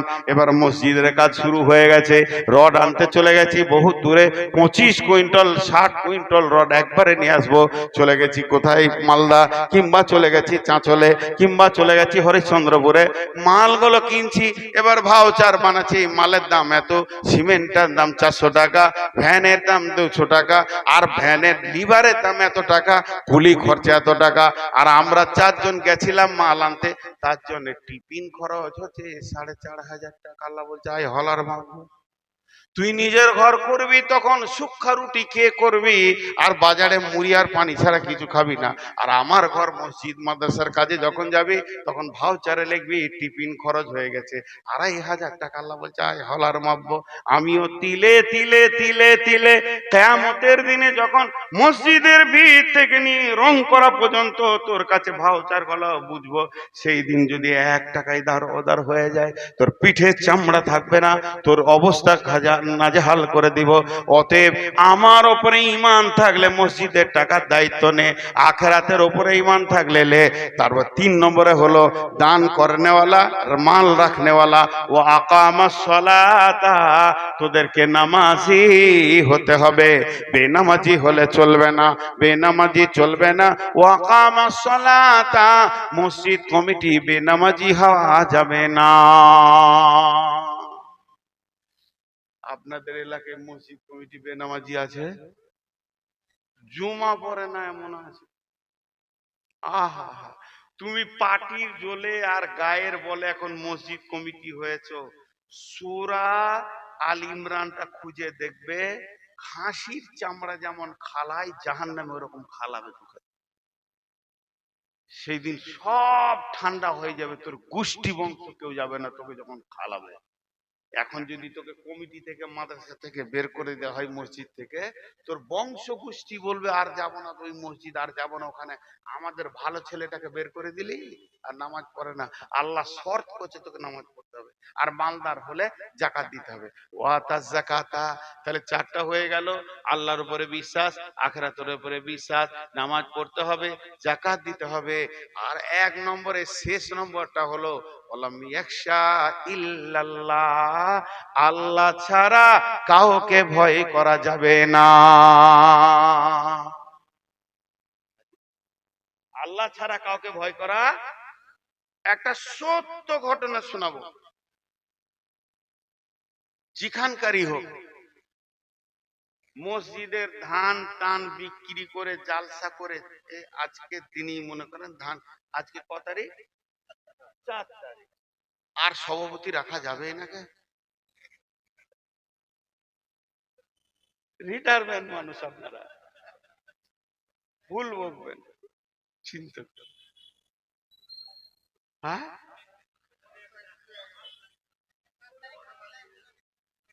বেশ 5 তারিখ আজকে আপনারই ঠিক নাই তো 5 তারিখ ধরেন, আজকে জালসা শেষ হলো, এখানে 5-6 হাজার 10,000 20,000 যা হলো, জমি যা ধান ছিল সকালে বিক্রি হয়েছে। সত্য ঘটনা বলছে আমার এলাকায়, যে মসজিদের 5 লাখ না 7 লাখ টাকা একবারে ক্যাশ কেশিয়ারকে দেওয়া হয়েছে, কেশিয়ারকে দেওয়া হয়েছে। আজকে ধরেন বুধবার, আমি মঙ্গলবারই বলছি, মঙ্গলবার রাতে ওকে 7 লাখ টাকা ক্যাশ বুঝিয়ে দেওয়া হয়েছে। আর বুধবার দিন বিকালে ওর বেটা একটা বড় হুন্ডা গাড়ি কিনে নিয়েছে। কি বলে গাড়িটা ছিল আগে, সুজুকি সামরা ছিল, কিনে নিয়েছে, গায়ে গায়ে ঘুরছে নিউ। তো গায়ের লোক শুরু করে দিলে ও কিনবে না তো কে কিনবে? হালাকে ও বাপের একটা বেটা। তো ওর গাড়ি কেনার ইতিহাসটা ওর কাছ থেকে শুনলাম, ওকে আমি ধরলাম, সত্য ঘটনা। গাড়িটা কততে নিলি? সেই যুগে 15 বছর আগেকার কথা বলছি। বলছে আব্বার কাছে জিদ করে করে, দাম ছিল 95, তখন হুন্ডা গলা ছিল 50-এর নিচে। আব্বার কাছে জিদ করে করে 50 দিলে তার দেয় না, নানার কাছ থেকে খানিক টাকা নিয়ে এলাম, নানা খানিক দিলে, তার নানির কাছে খানিক দিলাম, খালা খানিক দিলে, মামার কাছে, 5 জায়গায় নিয়ে গাড়িটা কিনে। গায়ের লোক কি শুরু করে দিলে, ও কিনবে না তো কে কিনবে? এইটা ওর বাপের কানে পড়ে গেছে। হালাকে ওর বাপ ও হাজি সাহেব মানুষ। সত্য কথা বলতে, লোকটার একটা বৃহৎ গুণ, আমানতের খেয়ানীতি করে না। যে টাকাটা দেবেন ওই টাকাটা দিবেন। আপনি 10 বছর না নেন তো ওই টাকাটা জং ধরে যাবে, তাও ভালো, কোনো টাকা দেবে না। এটা ওর অভ্যাস। এইটা যখন ওর কানে পড়লো, গোটা গাঁ বলছে ওর বেটা গাড়ি চাপবে না তো কে চাপবে? জুমার দিনে এসে জুমার নামাজের পর উঠে দাঁড়িয়ে বলছে, টাকা কটা ব্যাগে করে নিয়ে ভাই আপনাদের মসজিদের টাকার হিসাব বুঝেলেন, কত টাকা দিয়েছিলেন নোটগুলো দেখেলেন, যেমন করে আপনারা গুছিয়েছিলেন আপনারা গোছগুলো দেখেলেন। আমার মতো দুর্বল মানুষের এই হিসাব রাখা আর মসজিদের দায়িত্ব নেওয়াটা ঠিক হবে না। আমি পারছি না, আমার মাথা কাজ করছে না। আপনারা বুঝেলেন। এই লোকটাকে এই লোকটাকে এই লোকটাকে আল্লাহ বলছেন ওলাম ইয়াকশা ইল্লাল্লাহ। গায়ের ইঁদুরেরা কুটকুট কুটকুট কুটকুট করে তোর কাটছে, তার জন্য তুই টাকাটা জমা দিস না। তুই আর আমি আর তুই, আমরা দুজনে জানি তুই ভালো, তুইও জানিস যে আমি আল্লাহ রহমতে বেঈমানি করিনি। তুই আল্লাহকে যখন ভয় করে নিয়েছিস আর বাকি কাউকে ভয় করিস না। ওরা যত বকবে বক, তুই এই সেক্রেটারি পদটা ছাড়বি না, ক্যাশিয়ারি ছাড়বি না। তোর দ্বারা যদি আমানতি থেকে যায় তুই দম ধরে আমানতি নিয়ে থেকে যাবি, কিন্তু এটাকে আর পরিবর্তন করিস না। একে বলছিলাম এক শাহিদাল্লাহ। তো আল্লাহকে ভয় করেছিস, তা আবার কাকে ভয় করতে যাবি? ও যা বলছে বলুক, বলে কান করিস না। তোকে তো হিসাব আল্লাহকে দিতে হবে, ওকে তো দিতে হবে না। আর একটা কারণ, ভারতবর্ষে যা সিচুয়েশন, মসজিদ করতে গেলেই ঝামেলা, না ভয় করে। জি, এক রাত একটা মসজিদ হয়েছে আমাদের ওখানে, জায়গাটার নাম খুজিটিপাড়া, বীরভূম জেলা, নানুর থানা, সব ঠিকানা বলে দেব। তখন এত জলসা আমি করতাম না, একটা মসজিদের ইমাম ছিলাম। তো মসজিদ, আমি যে মসজিদের ইমাম, ওখান থেকে 5-7 কিলোমিটার দূরে মসজিদটা হয়েছে। ছোট্ট বাজার, ছোট্ট বাজার যেমন আপনাদের ভালুকা যেমন বাজারটা আছে, ওই রকম ধরেন, নাম খুজিটিপাড়া। হিসাব করে বলছি, শীতের সময় জোহরের নামাজ পড়ে আমি ভাত টাত খেয়ে রোদে তাপে শুয়ে আছি, আর একটা বুলেট নিয়ে দুটো ছেলে আসলো। মাওলানা সাহেব আছেন? বলে হ্যাঁ আছি। বলে আসেন একবার খুজিটিপাড়া যেতে হবে। কেন গো? বলে আসেন তো, পরে বলছি। দিয়ে বুলেটের মাঝে আমাকে বসিয়ে নিয়ে, দুজনে তো একজন গাড়ি চালাচ্ছে আর একজন যাচ্ছে। দিয়ে যেতে যেতে যেতে যেতে বলছে যে আজকে খুজিটিপাড়াতে একটা মসজিদ হবে, এই উদ্বোধনী হবে, আপনাকে থাকতে হবে। তবে অবস্থাটা খুব খারাপ, মানে একদল করতে দিবে না, এরকম পরিস্থিতি তৈরি হয়েছে। কিন্তু আপনি ভয় করবেন না, আমরা আগে মরবো তারপর আপনি মরবেন। ঘটনা তাই, সত্য ঘটনা বলছি। আমি ছিলাম, মরবো বলার কারণ আছে। এবার বলি, ইস ঘর মে আগ লাগি হ্যায় ঘর হি কি চিরাগ সে। কালকে বক্তব্য রেখেছি, মুসলমানদের দুশ্মন হলো মুসলমান। পঞ্চায়েত প্রধানের নামটা বলবো না, মুসলমানের বাচ্চা মুসলমান সেই বাধাটা আগে দিয়েছে, এবং ওই এলাকার হিন্দু ছেলেদেরকে উত্তপ্ত করে দিয়েছে, মসজিদ হতে দিস না। মুসলমানের বাচ্চা বলেছে, আমি নাম করে বলে দিতে পারবো, কারণ আমি ওটার সাথে যুক্ত। ঘটনাটা ছোটখাটো ঘটেনি, হাসির কথা লয়। একটা পুকুর আছে বাজারটাতে, পুকুরে 53টা 53টা অংশ আছে, 52টা মুসলিমদের, একটা হিন্দু। আর মেন রোডের উপরে পুকুরটা, 53 জন দোকানের জায়গা পেয়েছে, ওর একটা আছে। সব মুসলিম যুবকেরা এক হয়ে বলেছে এই মার্কেটে একটা মসজিদ নাই, তা মসজিদ করব। বলছে চল কাকুর কাছে যাই, ও জায়গাটা যদি বেচে তো হবে। দেখেন একটা হিন্দুর ব্যবহার দেখেন, মাইকে বলছি, হিন্দুর ব্যবহার দেখেন। ওকে গিয়ে বলেছে কাকু ওখানে জায়গার দাম তো খুব বেশি, তা আপনাকে কি লাগবে বলেন, ওটা আমাদেরকে দেন, আমরা মসজিদ করব। আপনি আর ওখানে থেকে কি করবেন, আমরা সব দোকান করেছি তো 1-2 বার নামাজ পড়বো। তো হিন্দু লোক, মাইকে বলছি, রেকর্ড করেন, উনি নিজে বলছেন তোরা যদি মসজিদ করিস আমাকে যা দিবি দিবি, না দিবি না দিবি, যা কর। কবে রেস্টি করবি বল, আমি রেস্টি করে দেবো। আর যদি তোরা দোকান করিস কেউ ব্যক্তিগত লিস, তাহলে আমি দাম বলবো, 3 লাখ 5 লাখ 7 লাখ কাটা লাগবে। 3 কাটা জায়গা আছে ওর, 3 কাটা জায়গা, আবার পুকুরের অংশ। তার এরা বলেছে না আমরা মসজিদ করব, কথা দিলাম। ও বলছে আমিও কথা দিলাম, হিন্দু হলো রেস্টি করে দিব। যা রেস্টি এদিন করতে যাবে, সেই দিন এই মুসলমানের বাচ্চা পঞ্চায়েত প্রধান ওকে বাধা দিতে রেস্টি করিয়ে। বলেন কে দুশ্মন কার? তো এখন ও বলেছে আমাকে যদি মেরেও দিস আজকে রেস্টি করে আসবে। রেস্টি করে এলে হয়ে গেল, এবার মসজিদ করবে, হতে দিবে না। 2 ধার উত্তপ্ত হয়ে গেল। ডেপুটেশন দিলে এরা পঞ্চায়েতে যে প্রধানকে থাকতে হবে, আমরা কোনো ডেপুটেশন দেবো, সেই দিন যেদিন ডেপুটেশন দেয় সেই দিন আমাকে নিয়ে গেছে পঞ্চায়েতের পাশি পঞ্চায়েত, পঞ্চায়েত বারান্দায় মাইক দিয়েছে, 2 মিনিট কথা বলতে হবে মসজিদ কি বা কেন। আমি কথা বলতে শুরু করেছি, আর দুদিকে ছেলেরা সব দাঁড়িয়েছে, বলে, কোনো ভয় করবেন না। বোম ফাটাফাটি হয়েছে, বহু বড় ঘটনা। এই চলছে, একদল মারছে চলে যাচ্ছে, আর একদল আসছে। এই মহড়া চলতে চলতে হতাহত হয়েছিল, কিন্তু কেউ মার্ডার হয়ে যায়নি। যখন রাত 1:30 আর্মি নেমেছে, আর্মি 3-4 বড় বড় গাড়ি আর্মি নেমে গেছে, পুলিশ থানা 6 লাখ এলাকা, বোমের ধোঁয়াতে কিছু দেখা যাচ্ছে না, কিন্তু এরা জিদ করেছে আমরা মসজিদ করবই।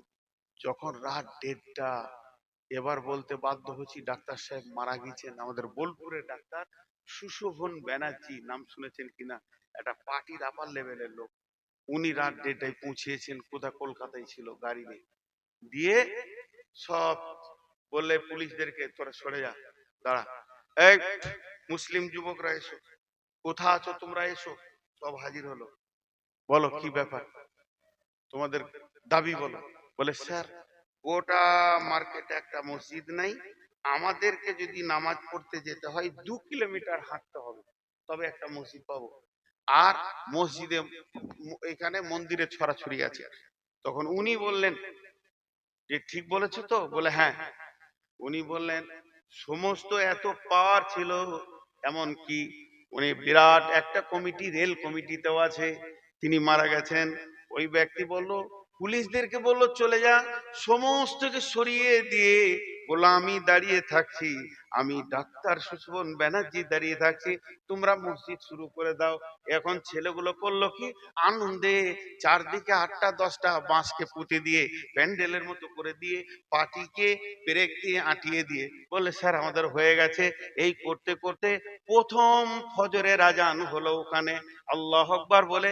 এখন সেই মসজিদটা 2 তলা, এত সুন্দর মসজিদ, উঁচু নিচু করে 2000 লোক ধরবে। আর শুধু তাই নয়, সেখানে মক্তব পর্যন্ত চলছে।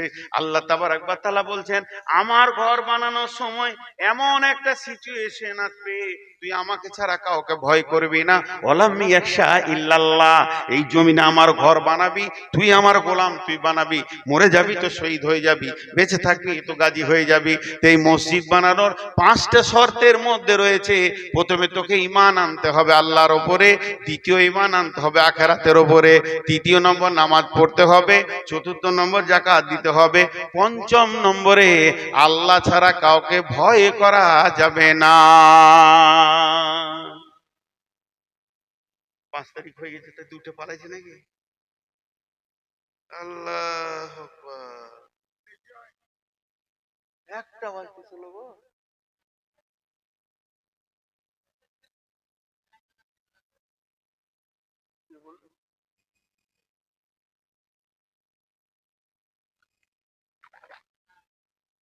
উঠিয়েন না, আপনারা যদি উঠেন তো আমি আগে উঠবো।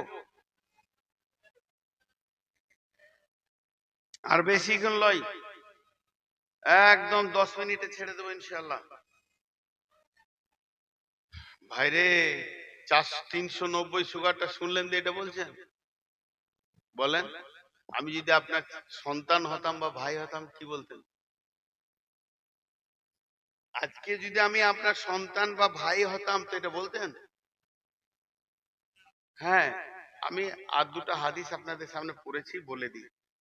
বিসমিল্লাহির রহমানির রহিম, ওয়াজাহারাতিল আসওয়াতু ফিল মাসাজিদি। আল্লাহ নবী বলছেন, এমন একটা দিন আসবে রে, মসজিদে জোরে জোরে দুনিয়ার লোকরা গল্প করবে। মসজিদে জোরে জোরে গল্প করে কিনা? আপনাদের গায়ে করে? এমন চিল্লিয়ে গল্প করবে, অথচ ওই লোকটাকে ডাক্তারখানা নিয়ে যাও, ডাক্তারের চেম্বারে যখন পর্দার ভিতরে যাবে তো ফিস ফিস করে কথা বলবে, থানার বড় বাবুর সামনে ফিস ফিস করে কথা বলবে।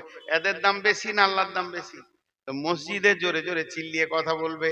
আবার এমনও মুফতি আছে, যদি বলা হয় জোরে চিল্লাইও না, বলে একটু জিজ্ঞাসা করছি মাখনার দাম কি দিয়েছে, এটা তো দুনিয়ারে ভাই, তো বলবে এটা করা দুনিয়া কাজ করাও তো আল্লাহ বলেছেন রব্বানা আতিনা ফিদ দুনিয়া হাসানা, সংসার করাও তো ইবাদত।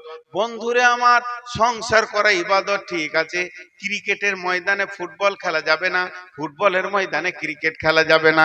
এক একটা খেলার এক একটা জায়গা আছে, এক একটা ইবাদতের এক একটা জায়গা আছে। মসজিদের ইবাদত মসজিদে হবে, ঘরের ইবাদত ঘরে হবে। তাহলে মুসলমান যদি দোয়া করে, পেশাব পায়খানা করে, কে বলে এত লম্বা জোরে কে হরেন বাজালো? মেন্টাল রুগী আছে মনে হয়। ও কত বড় বদমাস যে হরেন টিপেছে তা থামাইছে না, তার মানে আমাকে বলছে তুই থামবি কিনা এটা বল।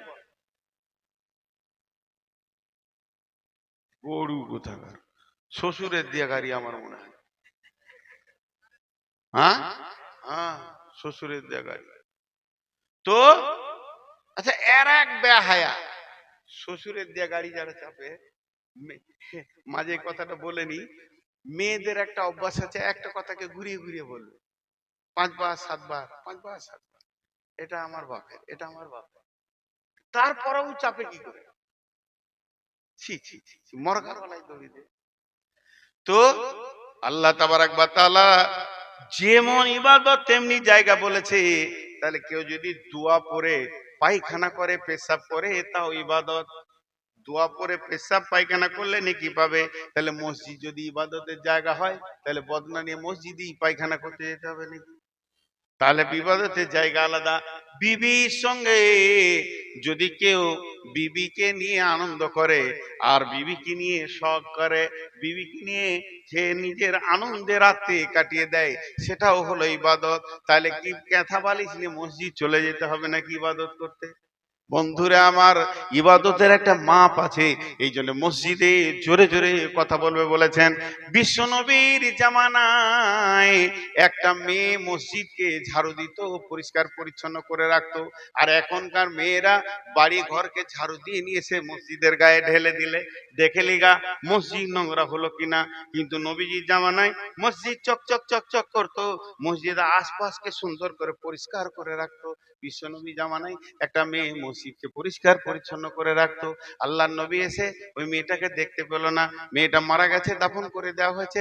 সাহাবীদেরকে বলল ওই মেয়েটা কই, যে মেয়েটা মসজিদে ঝাড়ু দিত।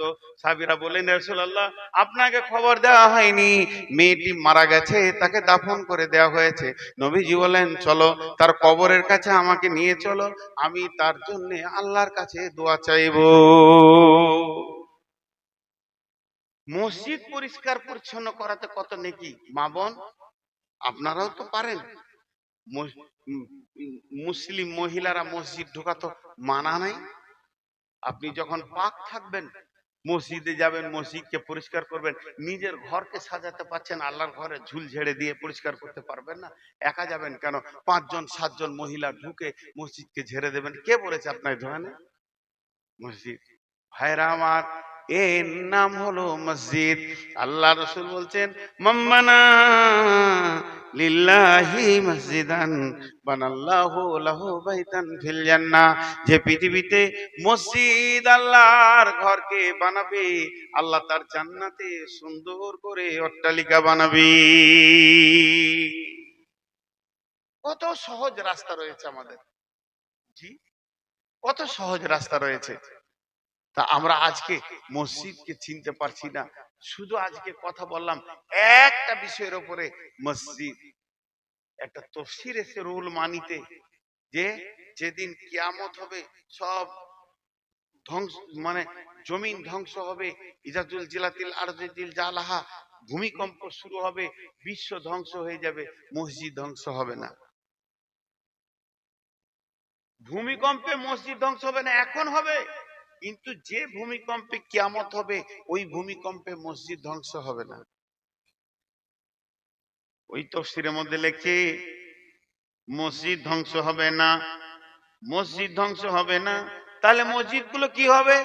সারা পৃথিবীর সমস্ত মসজিদকে আল্লাহ মসজিদে শুধু নয়, মসজিদের জায়গাকে একসঙ্গে তুলে নেবেন, তুলে নিয়ে বাইতুল্লাহর সঙ্গে মিশিয়ে দেবেন।